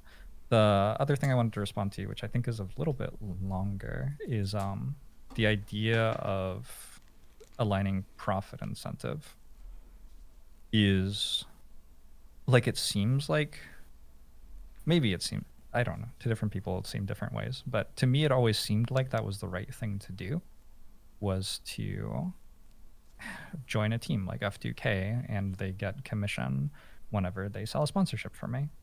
But increasingly, I've noticed that when I'm working with aligned profit incentive with other people, that they don't have to deal with the fallout of me having to do something shitty for profit. Like, if they want to shovel a terrible sponsorship on me and have me deal with it, I'm the one who has to deal with it, and they just get the money. So that like sort of stopped working for me. And Hannah, um, I would like die without Hannah probably. Hannah, I pay a flat rate every week, guaranteed, and then she gets commission on top in times when we're doing like above a certain threshold. And I mean, I just really trust that she works for me and does a good job, and she likes doing it, which is like really cool. If you can find someone who gets what you're doing and enjoys helping you with it, it's very, very helpful to have that person and very empowering for me. And yeah, I mean, I hate being an employer a lot. Um, it it feels like exploiting someone even when you pay for their labor, because I'm getting something out of it too, and it feels like I don't really deserve it. And there's a But level hold of on, responsibility. let me compartmentalize that for a second, because Yeah. what you're doing is you're paying for a task you prefer not to do yourself. So part of the then Hmm. the guilt of that, or the part of the reason why you feel like you're exploiting, is you're essentially saying I don't want to do this and somebody else is, therefore some degree of exploitation. Am I following that correctly? Yeah, and like maybe the task makes $1,000 and I'm paying them $500 and I'm getting the other $500, which like where on the sliding scale you set that, who's getting how much of it, is it's a power dynamic thing a lot of the time in the world. Like I think a lot of the reason that wealth disparity exists in the world is that people with more money get to look at a situation where there's $1,000 up for grabs and they get to be like, hey, we'll give you $1 if you do this with us. And they get the other 999. And like in a world with less power imbalance, people could be like, well, actually, you're making tons of money off this. How about we go 500 each? Or something like that. And trying, like, I have the power imbalance in my favor when I'm looking at employees. Um, I'm like largely hiring people who are in college or coming out of college. Hannah is about my age, but like I'm in a better financial situation than Hannah.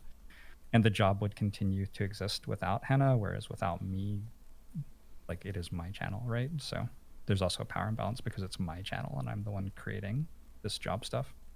And so working out how to wield that power as an employer is, it's weird. I don't really like being an employer very much, but I understand the necessity of, having people who work for you. So just trying to pay people fair amounts and stuff.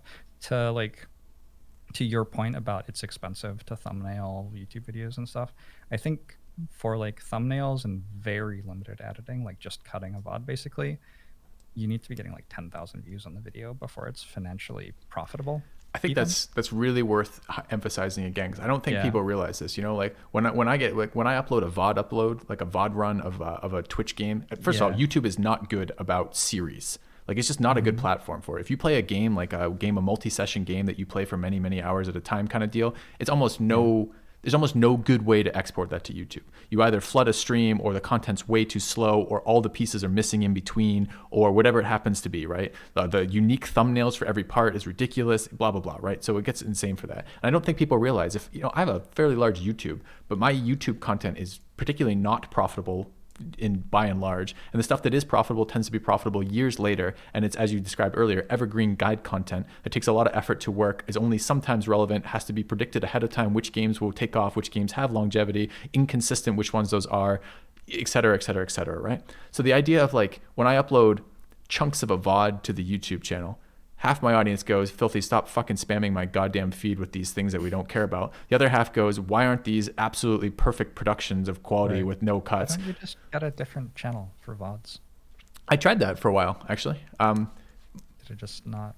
it became, at one point I had there's a programmer who I work with in my community who initially was a volunteer and is now someone I pay for stuff, who wrote me a program that would auto upload VODs to that channel, which was Nice. sweet, except Twitch Yeah. changes the fucking interface every like Yes. 2 weeks. So like They it do. stops working Yeah, about every broken. 2 weeks. Yeah. And if I could just Yeah. auto upload VODs full to the VOD channel, which I have a VOD channel, which I created specifically for that and was doing for a while, if they would stop dicking with that long enough that I could actually use it, that would be a very nice Yeah. solution to something like that.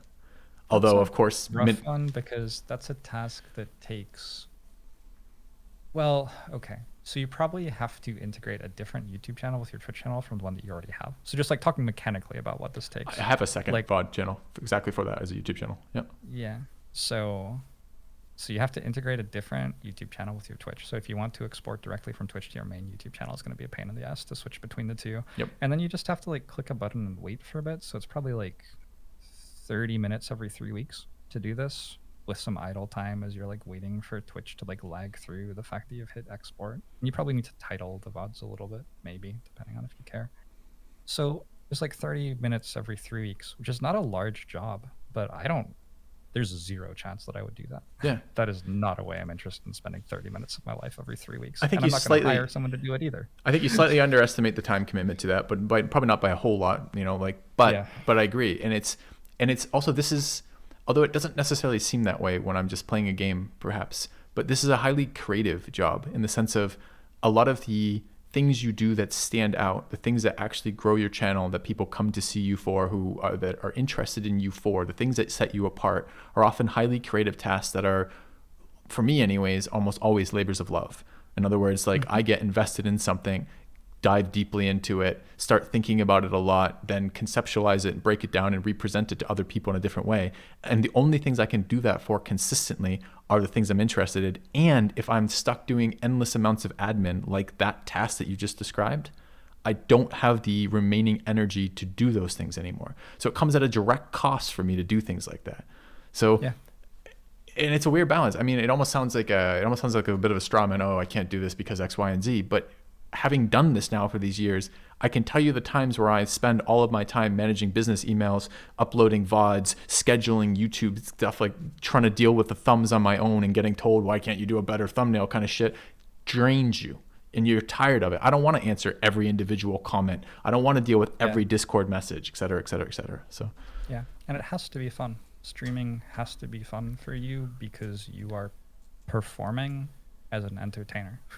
yeah. And if you are energyless and miserable, it's not a matter of like, oh, you go into work and you sort of don't do as good a job as usual that day. You actually can't provide the thing that people watch you for if you are energyless and joyless as a streamer. Yeah, I go back and forth on how authentic to be on stream. I don't have the mental wherewithal to, I'm a low self-monitor and I'm a highly disagreeable personality type, right? So these things are hard for me anyways, right? I don't fake well. I don't like to do it. I'm not interested in it. I'm totally happy to stake my territory and fight you to the death over it, like before I'm going to agree to some shit I don't want. But nevertheless, you still do some degree of management of who you are, the persona you're presenting, the energy level you're putting forth when you're streaming. And I go back and forth on how authentic to be with that. It's great when I'm on the high note of feeling great, loving it, having a good time. That comes through cleanly and nicely. And that translates very well into things like viewers wanting to be there and wanting to be a part of it. It translates well into my energy levels for figuring out the supplementals I might do, like YouTube guides or something like this.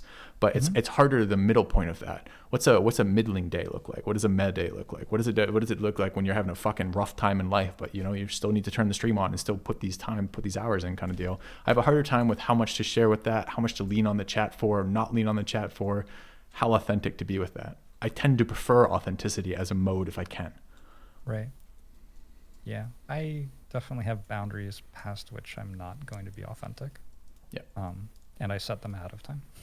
I definitely, there was a long time where I was playing it by ear and it got to a point where I didn't feel like I could anymore. So I decided for myself for a lot of this stuff. Is that something you're willing to articulate specifically? Like I'm kind of, the fact that you say it like that suggests an incident of interest, and I'm kind of curious what it was. You don't have to, it's not a big deal if you don't want Yeah, to. I worked with a therapist because I was getting anxiety responses which for me was my shoulders closing off and like this electric sort of, not exactly pain, but potential in my chest that like felt like it was going to explode through my body.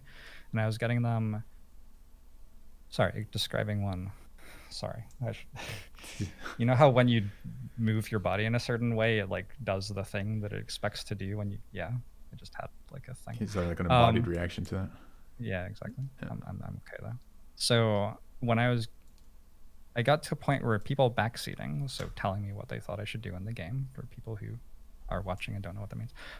People backseating was really upsetting me because I was so used to enjoying being in a run of Slay the Spire or whatever and talking through what was going on with my viewers and just having interesting conversations about all our different options and stuff. And then my channel grew, and all of a sudden there were all these new people from YouTube who didn't like understand me and my boundaries and didn't have the background knowledge of like, oh, he's been playing the game for a year and we've watched tons of these runs already and we already have some agreements about what stuff is. And so it went from I was sitting in a complicated decision and I could look over at chat while I was thinking about it and got, 5 interesting ideas, to I would look over at chat while thinking about it and get 50 one-line demands that I do a bunch of different stuff. Like almost all of it was the wrong suggestion. And I started getting stressed and anxious about that, which meant that I was having anxiety responses during my stream, which was really gross. And I have never stopped having that anxiety about streaming since. Like that sort of event still has the potential to create that sort of anxiety in my body. Toward the end of my last 30-day challenge, where I was streaming tons and tons of Slay the Spire, on like the penultimate day, someone was like, posture check, Jorbs, you're slouching. And I like didn't say it, but what I would have said if I responded was like, I am aware I have to store the stress on my shoulders right now or I will cease functioning as a human being. And the 3 days after the challenge ended, I worked with my physical trainer to get all the stress out of my body because I was holding it all there. Yeah. There's like a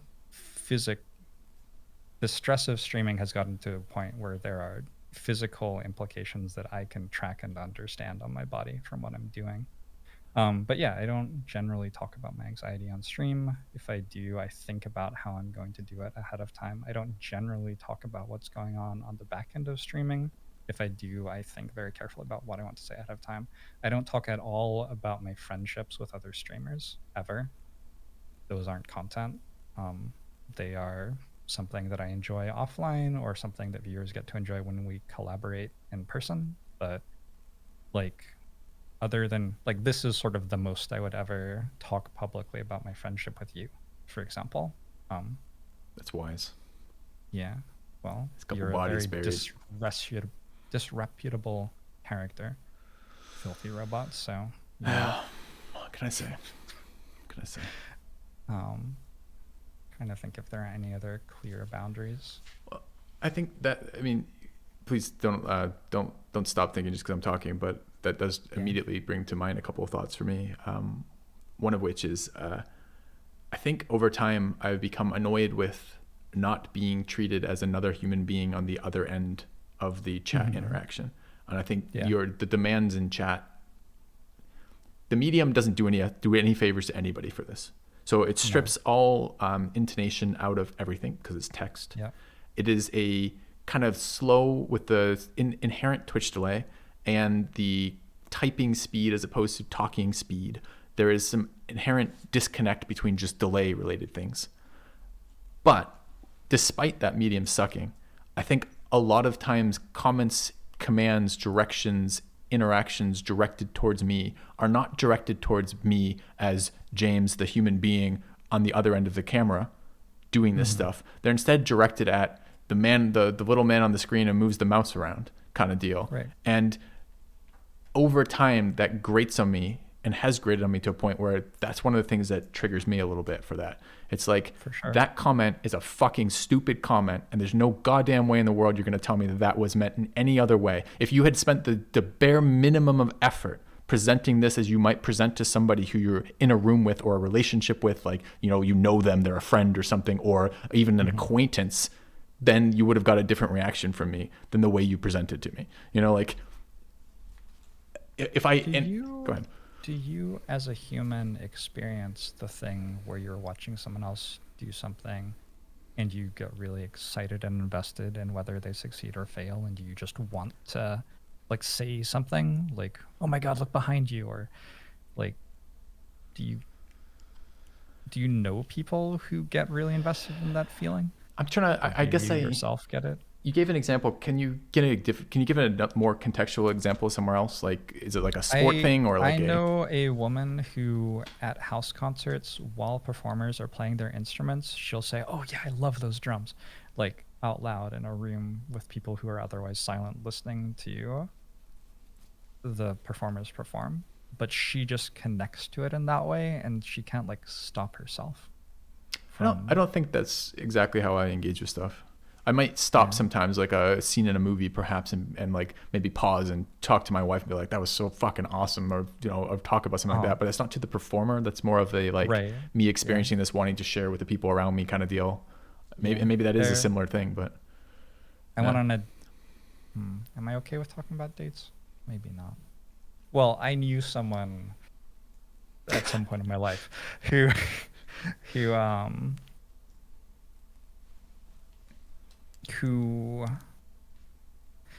going to abstract this even more and say that there are people who conversationally ping pong instead of listening. Like they participate in what you're saying while you're saying it. That's actually not about a date, but that is a more larger phenomenon that I can talk about. I feel like a lot of the time people in chat who are like saying something for you to do are just having that impulse with your content, I guess. And it's really hard to begrudge someone for being themselves and like giving into that impulse. But also it is very negative to sit on the other end of it for some of us who don't like it, when like I sit in a store and I think, oh, I could buy like Tantrum and Card Remove here, and someone in chat is like, oh, kunai, and puts like exclamation marks, and it's like they're excited about the run and they are excited about kunai, and this is almost involuntary for them perhaps to like, they're getting really into it. This is how they're experiencing it, but the effect on me is I have an anxiety response. I think I'm less willing to, and maybe a failing of me perhaps, I'm less willing to give the credit that this is unavoidable for them. There are lots of base urges that I have that are suppressed, like, and they're suppressed because that's an inappropriate social response in this situation. Or although I want you weren't very self-monitoring. I'm not earlier, but there's still minimum levels of what's acceptable for this, I think you might be very capable of self-monitoring in situations where you think it's appropriate, but you don't spend the energy on it that often. Well, whereas I think there are other people who are just less capable of self-monitoring in general. It's a compliment, so it's hard to say no to that necessarily, but perhaps the take on this is I see one of the failings of the interaction of chat occasionally, or some people in chat, or the medium of chat, to be that some people are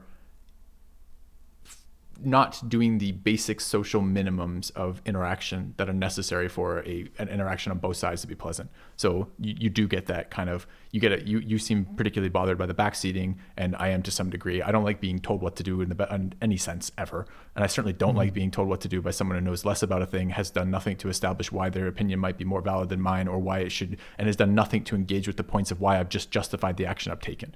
Like, we're the same in not liking being told what to do at all, but we have very different reactions when it happens, which I think is a cute thing about the two of us. I think you and I have very similar personalities, but there are like a couple of axes where we're like almost polar opposite, basically. Yeah, I agree with that. And it's fun. I love personality. Anyways, I'm a psychologist by training, of course, and personality is always very interesting. And personality tests, having nice relationships to real world outcomes, makes it a lot less pop psychology for me, and a lot more interesting applications of what this means for how you deal with life.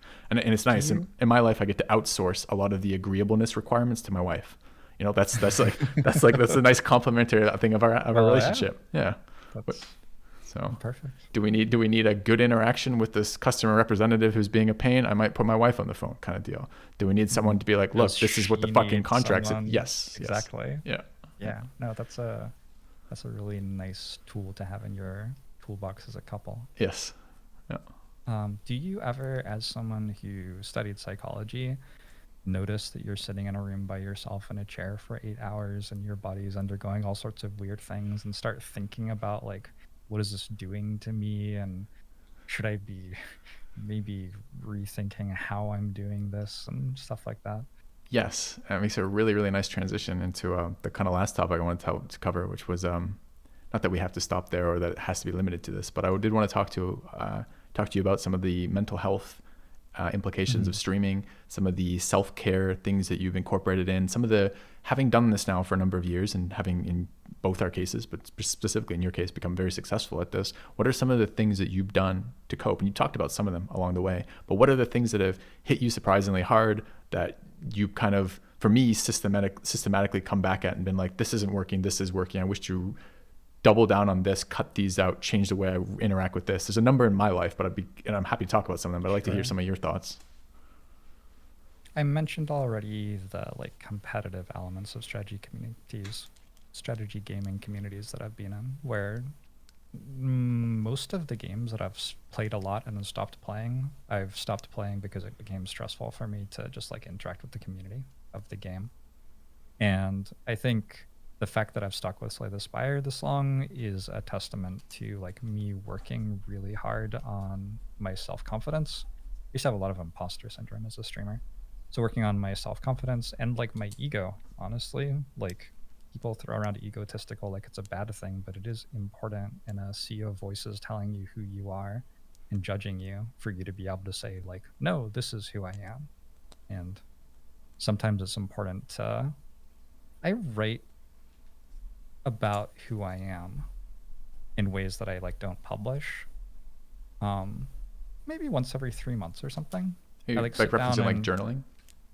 yeah, Okay. blog posts that never make it to the light of day. Long form videos about some topic that I have thoughts on that I never publish on YouTube. I guess that's not writing, but same idea basically. That's very useful for me to reestablish my narrative of who I am because while you're streaming and people are telling you who you are, it's really easy to lose what you actually think you are in the world. Sometimes you can easily get pushed along on the tide of people saying Jorbs is the best Slay the Spire player in the world, or Jorbs is egotistical and arrogant, or Jorbs is condescending, or Jorbs really loves charity and does great work in his community. And some of these are positive things to say, and some of them are negative things to say, and none of them are accurate representations of like the actual extent of my humanity as a being.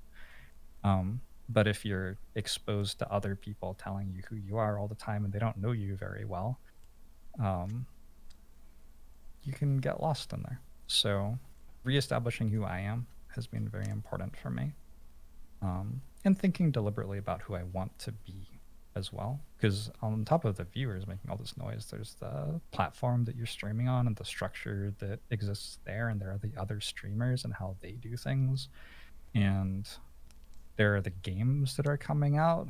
Do I want to play a game that's PvP for the first time in a while? Do I want to play a game with microtransactions? Do I want to play a game that deals with serious mental health issues? Sometimes the answer is yes. Sometimes the answer is no. Um, Other stuff that I've done for mental health. I made a really good routine for myself. I worked with Chris, who you also worked with, I believe. Yep. And we worked out like rituals for waking up and winding down in the evening, rituals for starting stream and ending stream. And there was this problem in what I did in constructing this perfect workday for myself, where I didn't do a great job of constructing what a weekend would look like. So I mostly haven't like had those.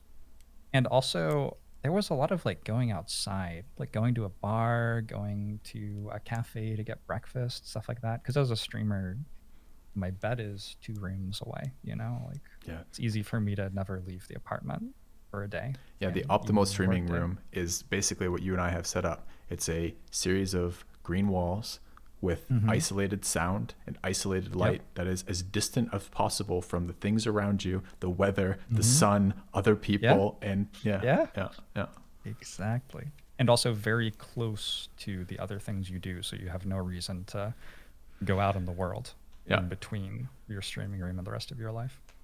Yeah. So You were going with the fact that you build all these things that yeah, required external input, when the and then pandemic COVID. happened, Yeah, right? yeah, Yeah. So my entire routine really broke down. And at the start of COVID, I felt a lot of responsibility to my audience. Like I reached out to researchers at UW reached out to me and asked if they could come on the channel to talk about working on a vaccine, but they were trying to work out how to make a fluid that would sit in people's bodies while they are in the intensive care units to neutralize new COVID particles or whatever they're called. I don't actually understand all the science, but like I had them on. I was trying to stream a lot and I was trying to be like, yeah, look at me. I've just bought, 3 weeks worth of supplies in case I get sick. I won't have to go out and get food and everything like that. And I just felt a lot of responsibility in this big, scary thing to be a source of entertainment and comfort for a lot of people who were in a big, scary thing. And that was really hard for me. And I sort of ran on fumes doing that for 3 months and then had like a massive mental breakdown and went to do other things. So it's hard. Sometimes the way that I deal with mental health as a streamer is I fail at dealing with mental health as a streamer, So I think everyone deals with lots of aspects of their life as they learn, for sure. Yeah. Yeah, it would be nice if it was a clean curve of progressively better at these things, but definitely not for me, anyways. Yeah. Yeah. We've said it twice, or you said it twice, and I've probably said it at least as many times. And I sometimes feel the need to caveat or maybe not even caveat necessarily here, but like directly address the fact that I get the impression that people do not think there's a lot of work going into streaming, right? Like, so sometimes, like I'll complain about something and I'll get a chat comment along the lines of, oh, what a tough Just life you playing lead. video games for a living, Yeah. Yeah. And it's not that I haven't had those thoughts at some point, and it's not that is not a part of it. And I love the fact that I can be paid for doing something that was a hobby that I would probably spent too much time on, and now can do this in a way that's very constructive for my life, which is great. I love that element of it. But that is such the tip of the iceberg in terms of what it actually is. And there are a lot of grating social things that grind you down in this profession. Like you hear the term grinding as like an idea that you can somehow get ahead in this profession by just doing a lot of hours of it. When I hear the term grinding, I think a lot of what the profession actually is to some degree, a lot of the grinding elements that grind me down as I'm part of this, So it's interesting to hear them talked about by someone else. It helps sometimes to hear and articulate that. So they smooth you out. You come in as this unique rock. Yeah. With all this like energy and new things you want to show off, and then you like basically get put in a lathe until you're this like smooth little ball that's exactly the non-confrontational Slay the Spire stream that a viewer wants to see. Yeah. And, you get criticized on how you talk, so you think about how you talk more and change it, and you get criticized on like the things you know or don't know. Yep. Oh. There's a lot. When a pandemic happens, I'm not an epidemiologist, right? I'm not a science communicator either. But all of a sudden, there are 2,000 people asking me what to do in a pandemic, and so all of a sudden, I have to do a bunch of research and learn that. So you become this like very strange, rounded person as well, where you know enough about the important things to say your thing, but you don't really have the time and energy to know interesting things anymore. It's very weird. Yeah, you deplete the sources. I found this sometimes I do this podcast PKA, and I do this every so often, and I found that I resented it if they asked me to be on too often, because essentially I haven't had enough life in between events to talk about events. It turns out that no shit, when you first start streaming and you haven't shared any of these stories or any of these things, and if I did that, I don't remember how old I was, 28 maybe or something like that, 20, maybe a little 29 or something, right? When I started streaming, which is I've had 29 years of life up to that point. And post streaming, now 40 hours a week I spend in front of the thing, having experiences in games, but none of these life experiences that I was doing besides that. It's not like the rest of life has stopped, but Yeah. It's the rate at which I can, the peak experiences, the most interesting stories, the funniest stuff that comes out of it, the rate at which that is generated is slower than the rate at which I expound upon that on my stream, which is a weird thing to be in. As you said, you smoothed out for that. And then like some of the requirements, some of the ideas are ridiculous. Like, do I really need to play Civilization 5, which is a strategy game I got into for the fun of the strategy game? I have no interest in a historical backdrop for the history's sake of it. It's not that I'm not interested in history, but these particular histories are not something I've ever looked into. Should I really be required to pronounce every city name at 100 cities deep for every civilization with the absolute fluid, like local representation of those words, the actual like pronunciation of that correctly? Yeah, Should I know the history of every single wonder and every single religion? People who enjoy Civ cannot do that. Yeah, I it's don't just think that ridiculous. enjoying Civ should require it. Yeah, and sometimes I feel a bit of that, like but the expectation is if I am to talk about any subject, I must be the expert, and it limits what you're willing to say, and as you do this over time, it limits what you're willing to speculate on, what you're willing to talk about, what you're willing to contribute a thought about, because of the pushback and feedback you get from some subset of the individuals. I've gotten pretty comfortable with being a fucking idiot who tries to frame things in a kind way. People are understanding of that. They're understanding like, oh, Jorbs doesn't actually have a fucking clue what he's talking about, but he's trying to say something nice. We can give him the benefit of the doubt here. I wanted to say too that so both of us are people who like talking about our life experiences in a way that creates content. That's one of the prerequisites, I would say, to becoming streamers. But there's also, once you get to a point where you need to establish boundaries in your channel, there's stuff that you don't get to talk about anymore. Yeah. Because it's inappropriate or because it's uncomfortable or whatever. Because it opens a door to too much familiarity or too many other things that will come along with it. Yeah. Sure. So like, I think even something like this, or I'm working on a book that I just sat down and wrote because I had 80,000 words worth of stuff that I hadn't said on stream that I really wanted to tell people about.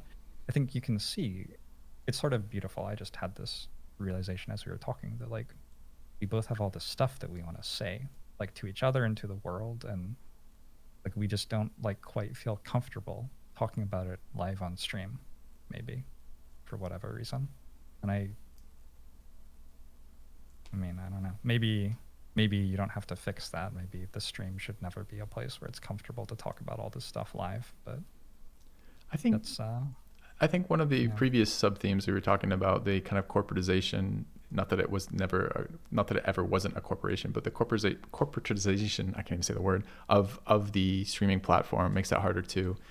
We live in a pretty, the politically correct kind of movement is real strong right now. And this is definitely a company. And this is a company that wants consumers to continue to invest resources into this company and will happily keep smoothing those edges off as much as possible. So, like a lot of my research was in sexuality in graduate school, and there's a lot of interesting experiences and, things that happen along the way of this, anecdotes, people who met, lifestyles that I got exposed to, events that I've been to for parts of this that would be a really entertaining conversation to have on stream. But I don't think the platform is a good spot for that. It's just like isn't, and it's like just vanilla sex positivity, which isn't necessarily bad, but is very smooth. Yeah, exactly. Talk about sex on Twitch now. Yeah, and the problem with, to use that analogy and perhaps to overuse that analogy is the problem with this rounding down of everything and the perpetual application of this sandpaper to everything is it makes everything very uniform. Some of the interesting quirks of my personality, or take it away from me, of the streamers that I would like to hear more about, some of the lifestyle stuff or the decisions they've made or the way they think about things or their experiences, Twitch becomes inappropriate to talk about that on that platform, and certainly inappropriate to talk about that on that platform with the types of interaction that can come from that. And if I struggle with that a little bit, I can only imagine like for other people of other subgroups are going to have even more trouble with that, be it gender or some other subgroup. We are both very much people who match what Twitch wants to be in terms of our like appearance and our political views, I would say. Like to a high degree. I'm not saying 100%, but I just try to keep my politics out of it entirely. I don't want to have that conversation. It's not a very interesting okay. conversation. Not By here. No, political just on views, I chat. meant like, I didn't mean like Democrat, Republican. I meant like, I was more talking about your work and sexuality, honestly. Like Well, your ideas about how humans interact as animals who live in a city together. yeah. I was meaning the ancient Greek of political, which of- is dumb of me because that's not what anybody else hears. But yeah, Then yeah, I would agree with that, right? Which is that there, some of the and maybe it's not a perfect medium for doing that anyways. Like what do I do? Like sit down and have a conversation. I mean, there are people who do that, right? There are channels that I'm thinking of, Healthy Gamer, right? Like where there's a very nice overlap of profession, lots of insight into that profession. That insight is life related insight. And then that is a channel presentation, right? Like that's what the purpose of that channel is to some degree. And that's a minority, I feel like, of channels on Twitch. Most of them are much more of a bland commodity than that, right? And even that isn't like a super spicy channel necessarily, but at least that has the ability to explore that slightly deeper layer of thinking, life experience. Because I mean, a lot of, and again, maybe this is a product of being on the channel, on the platform for a while, is I have viewers who have been with me. I think I had a 9-year sub or something the other day. Some absurd. I'm sorry, what? I think I had a 9-year sub. I think it was Like over 100 months? maybe it was 8. Maybe it was 96 months. I can't remember. It was Wait, what is 9 times 12? Yeah, 108. Yeah. It was some. It might have been. I think it was a 98-month sub or 93-month sub. It was some absurdly long Yeah. sub. I'm at 59 months, I think, since I was partnered. Yeah. So 5 years. Yeah, and I'm quite a bit. My oldest subs are much older than that, and not much older than 9 years or whatever. But I can't remember the exact year I started, but it's something like that. Anyways, point being that these people there've been people who've been watching my content for near to a decade now, Yeah. and they're growing older with me, in the sense of it's not like this is. Yes, there is a revolving door of people in and out of the platform who watch your channel and leave and come back and disappear entirely and whatnot, and that's fine. But there's a number of people there who have been there for a long time, and they're there presumably because they like the stuff that I'm putting out, that the content that I am creating for that, and they're bought into this community to some degree. And I would enjoy having deeper conversations with the subset. Not even just the subset, but I would enjoy having deeper conversations with the people who've been around this long for this channel, right? Clearly they're taking some enjoyment out of this, and I would like to talk about some other interesting topics that are part of my life, part of my experience, part of their experiences to some degree, perhaps, and I can't in this platform really, you know? So it does sometimes, I am sometimes not depressed by it, but again, another grinding down a little bit of the restrictions on what the content can be by and large on this platform. What about just asking them if they want to talk? Like sending them a DM? Well, I don't necessarily mean an individual. It's not like some guy said occasionally you get a comment that's an ask for help or something like that, but I don't necessarily mean it like that. Not like there's a specific person who's been there that I've never been able to talk to. It's just like on the channel, it would be nice to have that ability, that flexibility to be like, today I'm feeling philosophical and I want to talk about this thing that happened to me and go over this detail of this. Right. And I've done that from time to time, but sometimes it's been like, yeah. I reach out to people a little bit. Sometimes I get requests from people to like do stuff for their husband's birthday or something because their husband's a big fan. And wives seem to like emailing me about that every now and then, which is very cute. Clown suits? And I like clown suits, like what I would wear. Or do you dress up for this?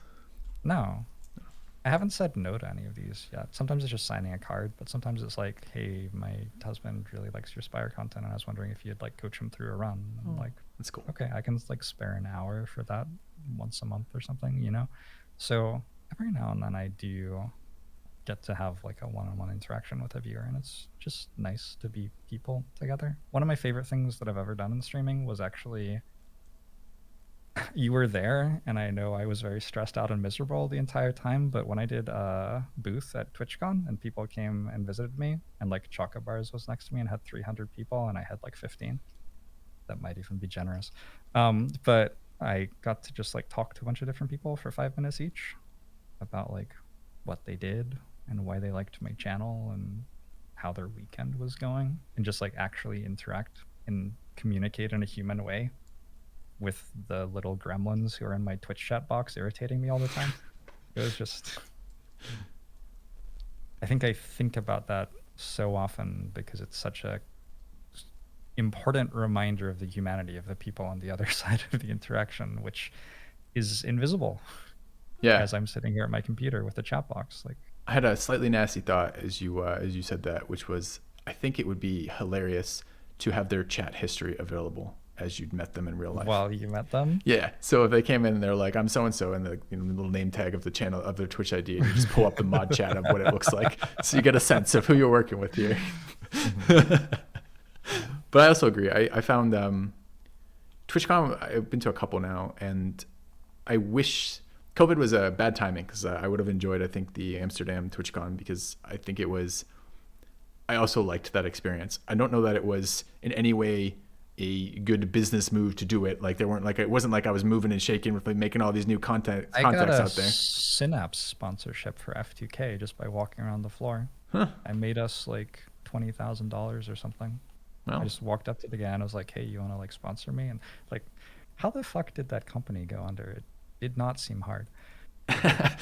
Anyway, but anyways, yeah. So I also agree. There is some joy in putting faces, personalities, and embodiment to the text in your chat, because yeah. it's so one-sided, right? Like I'm here with the camera with my facial expressions broadcast for the entirety of this, me narrating everything I'm doing, talking about my day or the things as they're happening, and I get a little smidgen of text for a little bit, maybe over time, maybe a little bit more, but like that's it. I don't know what these people look like, how they express themselves, what they think, like, you know what I mean? Like you're missing I agree. So sometimes having the opportunity to meet a person for that is interesting for sure, especially the people who've been there forever, like regardless of whatever conceptions I might have of them from their Twitch chat, I've still never actually met them, and it's interesting. It's interesting to think about.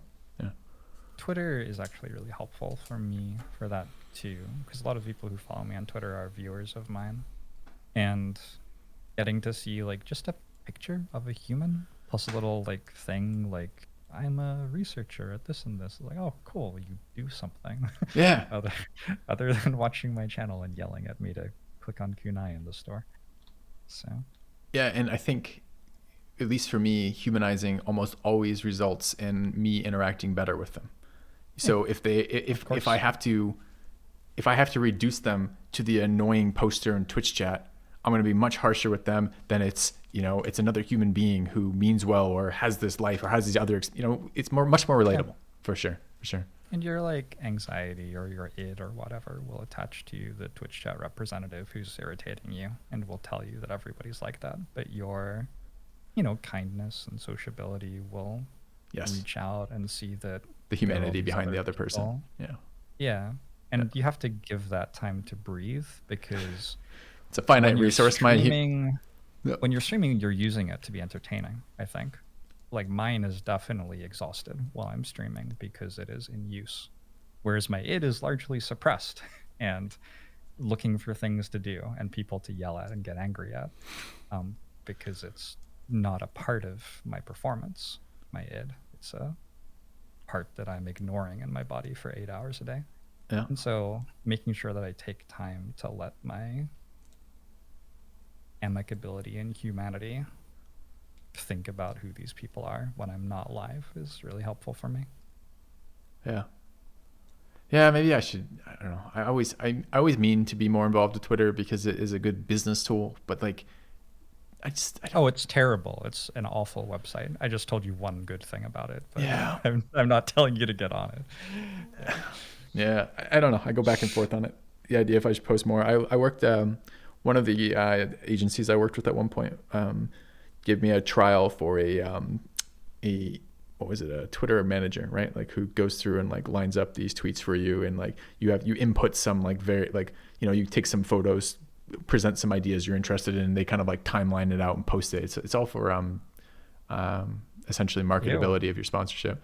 I mean, yes and no, right? It's like you in the sense that that's the equivalent of meta tagging and thumbnailing your Right. YouTube videos if it's not a thing that appeals to you as a communication tool. And honestly, your business and your personal Twitter account probably are not benefiting you being linked too much, you know, perhaps in the form of the interactions you'll Right. have with your So this is a community. business account that you're doing this on, whereas your Well, personal account is like private. I don't have And a personal Twitter account because I right. don't personally use Yeah. Twitter, right? My So thing is my Twitter is a personal account, yeah, which is public facing. yeah. It's not for sponsors to see, it's for viewers to see more of me that they wouldn't get during a stream, like more of my personality, more about things I care about. So I want to it's not really clarify. for businesses. Yeah, and I want to clarify just because this will go out to my viewer base, and I want to say that I played with that idea, didn't really like what came out of it too much. Certainly didn't like the price point of what they were trying to charge me for this, and I like the idea of growing my Twitter, but I'm not super invested with that as a platform for something that I don't generally think I want to tweet about this, right?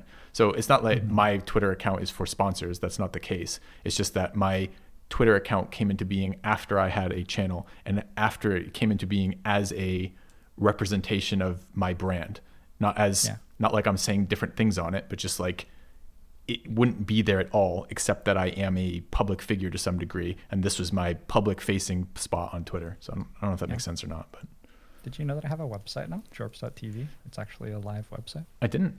I have a website too. What's your website for? What do you That's do with the it? interesting. It's just like to try to collect all of my content across different YouTube and Twitch channels and Twitter and blog posts and stuff. And I have a business-facing channel information page. Oh, that's smart. I should So put that like on mine. Fuck.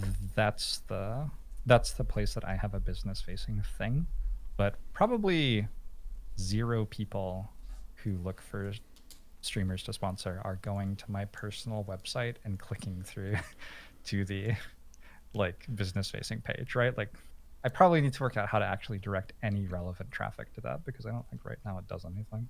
Let me share a small story here. So my first ever YouTube guide video was a Civ guide video, and it was on when and why to declare war in a Civilization multiplayer game. And I made this for my sole motivation for this was I got tired of bad players warring me Right. for no fucking reason I and knew that ruining was why my you game made and it. their game. I know, exactly. Immediately when you told me this was your first video, I Yeah. could understand exactly the motivation. I'm like, this process fucking went into idiot it. is throwing his goddamn game and making my game 10 times harder by doing this because he doesn't know that this is an unwinnable war for him and he needs to be taught. So that was the impetus for this. So I have a website that was made for the exact same reason now. And my website is because I do variety streaming and there's all sorts of negatives with that. But one of the upsides of that is my community often suggests games and shows me titles that I've never heard of or seen or wasn't on my radar. And Yeah. I've been struggling over the years to find the sweet spot for suggestions and automation of this without it becoming an overwhelming, because I don't want in the middle of a game to be answering the same 20 questions of, have you seen this game that just came out? When are you going to play this game? When are you going to play this game? When are you going to play this game? So now I have a website that has Very draining. a database of all the games I've ever played with my ratings on them on stream, and then also has a suggestion form so people can submit suggestions for that. And then I kind of over time I go and rate the suggestions, and if I like them I do a tryout day, and if the tryout day goes well I then bring them onto the stream at some later point. So that's why I have this website, but it's for the exact same motivation, which is I don't want to I'm trying to smooth the interaction because it is both a nice interaction. People are thinking, hey, Filthy might like this game and we'd love to see him play this and blah blah blah, and bringing it to my attention, but simultaneously I don't want to deal with that individually every single time. Again, it's a problem of scaling, right? Like so many of these things are it's nice on an individual level to have someone be like, hey, what did you think of such and such a thing? How did you like this game? What did you think of this movie? It's impossible to deal with when 1,000 people ask you that same question. So More and more streaming as you grow is about turning what used to be a one-to-one interaction into a one-to-many interaction. yeah. So that's an example of doing that. And we're having a one-to-one interaction which is viewable by other people. So, there's a limit to where you want to go with that because you don't want to take every phone call you have with a friend and put it on YouTube. But No. at the same time, if I spent 3 hours talking to another streamer about their stream right now, that would be a lot of work. And doing it in a way where other streamers can watch the conversation, now I've done that amount of work, but way more people are going to benefit, is the idea. Yes. Doing that is, there becomes a threshold where your one-to-one interactions are so heavy and cumbersome that doing the work to turn it into one-to-many is actually worth it. Yeah. Yep. And I think more and more domains do that over time for me. And that, again, it's just, how do I keep this sustainable financially, mentally, like content wise, viewer wise? I don't wish to burn bridges and irritate my viewers, but I also don't wish to deal with the bazillion of the same question. And what can you do with that? So I got one final question for you. Not a particularly interesting one. Let me rephrase that. It's not like some final like nice tie up of everything, but one other maybe topic of conversation. So you now have been doing Slay the Spire for how many thousands of years? I have 7,000 hours of the game on Steam. 7,000 hours. Okay. Yeah. Are you bored with the game yet? No. Okay. How? I keep getting better. I believe that. You seem to think very differently about strategy games from me, but I personally think that any strategy game I play, it's just massaging the same thought process in my head. And it's just, there's a different user interface on it and different mechanics and a different rule set, but it's still like min-maxing and understanding the game tree and making the right decision in the situation I am in to try to maximize my chance to win. That's just every strategy game for me. And so for me, actually learning a new strategy game is not that compelling because I am removed from the part of strategy games that I like, which is understanding all of the information and using my understanding of it to make the right decision. Because when I play a new game, I have to learn this piece does this piece does that, this interaction works that way. And so I can't flex my brain to do that decision making. Slay the Spire has an incredible interface. It's very viewable. It takes an hour and a half per run, which is a perfect amount of time for like episodic content for YouTube or for Twitch. And I'm really good at it and I like playing it. So when I wake up and I think I want to play a strategy game today, I probably play Slay the Spire. I have played other games, but they're mostly not strategy games. Like played Among Us and Minecraft. And that's because sometimes I don't want to play a strategy game when I wake up in the morning. But in terms of playing other strategy games, I just like don't see the point. I think I was going to ask, do you enjoy speedrunning? But I suppose the answer is inherent to the question you just answered, as well as to the content you create, right? If you're doing like the heart runs, for example, that is essentially it's the application of the knowledge you've accumulated, right? That's what that run is.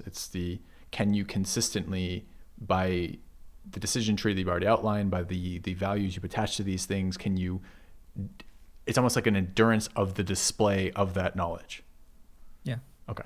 Yeah. And win streaking is very stressful when people attach importance to it. Like when people are like, you are the best in the world because you have this win streak. Are you worried that this other player might catch yours because they're really close? And like, I don't care about win streaks at all for that reason.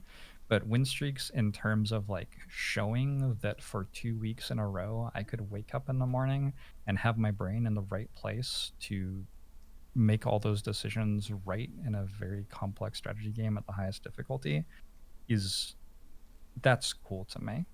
Like that's an achievement because I know that as I play these strategy games, some days I'm just not in the right place and I'm gonna play wrong and stuff like that. So it's like a very transcendent challenge for me to try to get win streaks put together inside the Spire. I enjoy those quite a lot. So the active playing is essentially it's like meditation. It's the zen of the knowledge. It's the embodiment of all the stuff, all the work put into it beforehand, and then that process being repeated again. Okay. See, that does not like that for me for strategy at all. Not at all. Yeah. That's so interesting. And people get the wrong idea about this a lot of the time. Like they think I only care about having as long a win streak as I can, or they think I care about my win rate in Slay the Spire, which I don't care about at all. If I'm not like on a win streak, I would rather just fuck around and not try that hard in Slay the Spire because I'm resting the muscles for when I win 6 in a row and I'm like, oh shit, I should start thinking really hard and see if I can make this 15. Yeah, it's also an awful Um, stat in general, like because it yeah, stifles learning. Because absolutely. part of this is experimentation, trying new ideas. You had this thought, well, what if these things fit together in this weird way that could be really interesting? And then a lot of the times it doesn't fit together as you were hoping it would fit together. And if you are counting Yeah. that and worried about what that does to your overall win percentage, that's fucking horrible for that. I don't know how much you know about win rate in Slay the Spire, but a bunch of people play Slay the Spire, and the way that they approach strategy games is that they sort of theorize what the right thing to do would be ahead of time. And so they come up with it in their head at night or whatever. And then they want to like prove to everyone that that is really good. And so they sit down and they play 50 or 100 runs of Slay the Spire, and they spend like 4+ hours on every single run. So they're playing for, a month or two to get these 50 to 100 runs in. And they just report their win rate, pursuing their strat they believe is right. And that is like the amount that is not what I want to do in a strategy game is immense, basically.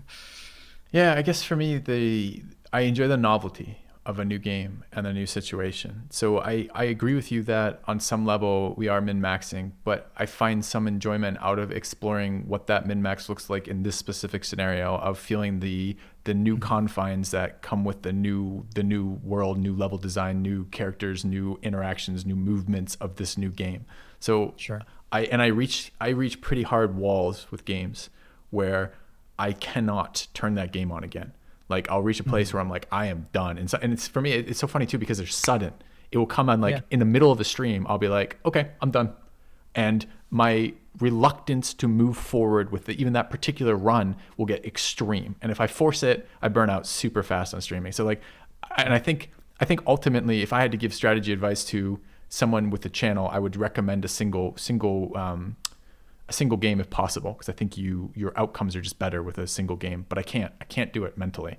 So for me, it's Mhm. like I've got to solve the problem of variety strategy as a channel, as a content creator, because internally I cannot deal with just the same again, again, and again and again. It drives me nuts. So it's interesting hearing that articulated for you is not the same again and again, but essentially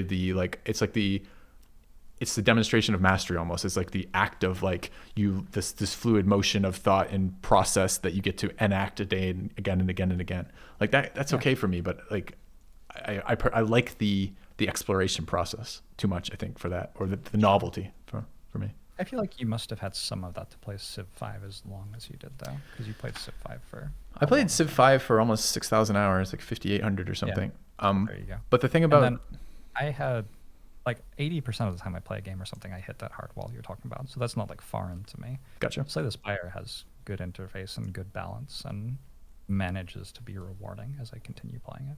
I think for me, the multiplayer was what did it in Civ. Like the base game of Civ 5 is a fine game, but it's not. I mean, I didn't even play. I didn't even play through the base game of Civ 5 before starting multiplayer because it was too boring for me too quickly. And Sure. even the deity AI, it's not hard. It is a strategy or a small subset of strategies you employ Yeah. again and again to beat deity AI. Whatever, it's super tedious for me. I couldn't care at all. But with humans, it was especially free for alls. The complexity ratchets up when it's social interactions of 5 other players, as well as, to be fair, we had updated balance across time with a shit ton of different civs, a shit ton of different situations, and then map generation being different. So it was much more novel than you would expect for playing it so many times in a row.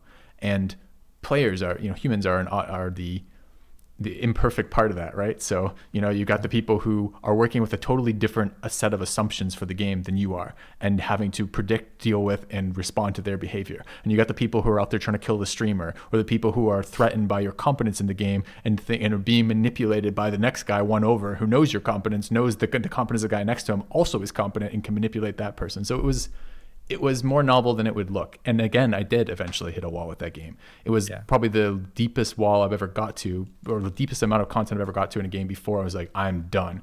But I did get to, I'm done with that game. So, Oh, maybe I'll hit a wall with Slay the Spire. I yeah. think there's definitely a moment in my playing of Slay the Spire where it flipped from being about Slay the Spire to being about the show I was putting on. Yeah. So there definitely I don't know if that was a wall, and I managed to get around it by focusing on something else, or if it was something else. But Slay the Spire has changed in what it is exactly for me since I started playing it, for sure. All right. It's been a really fun conversation for me. It's perhaps been meandering for the viewers, but this isn't really. We're happy to have you guys here, but it wasn't really about you. Yeah. Not you, but the viewers. If they're still around, we either put them to sleep and they woke up right now, or they enjoyed it. So If I were a cruel individual, I would make the next video me shouting, in case they did fall asleep to this video. sometimes I host Voxy after my stream. Yeah. Yeah, I thought you'd find that funny. That is cute.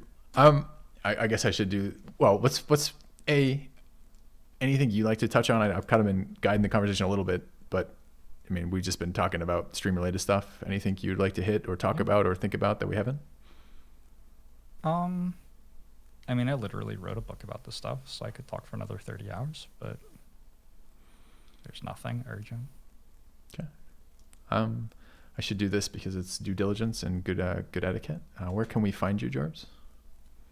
I'll ask Hannah for links to my socials. Perfect. Twitter.com/JoeinRibs. J-O-I. Oh, hold on. Here, if I were going to edit this. J-O-I-N-R-B-S. There you go. Yes, I don't have to put the graphics in now. Fantastic. Yep. And on YouTube, I'm also under that username. On Twitch, I am Jorbs. Jorbs. What other things are there? Discord.gg/Jorb, I guess. YouTube is Joe and Rips. Okay. I also have a many Jorbs channel, but I don't think it has a custom URL yet because I'm lazy. But that's where my variety content goes. OnlyFans? Not on OnlyFans. I tried to make an OnlyFans account as a joke, but they wouldn't accept my identification. They have tougher verification processes than like Twitch, I guess. I don't know. Jorbs.tv is my website if you want to see a conglomeration of all of my content. Cool, man. Well, I appreciate having the conversation. It's good to touch base. It's been too long. So yeah, good to chat. Gonna end it here for the recording. Cheers, guys. Yep.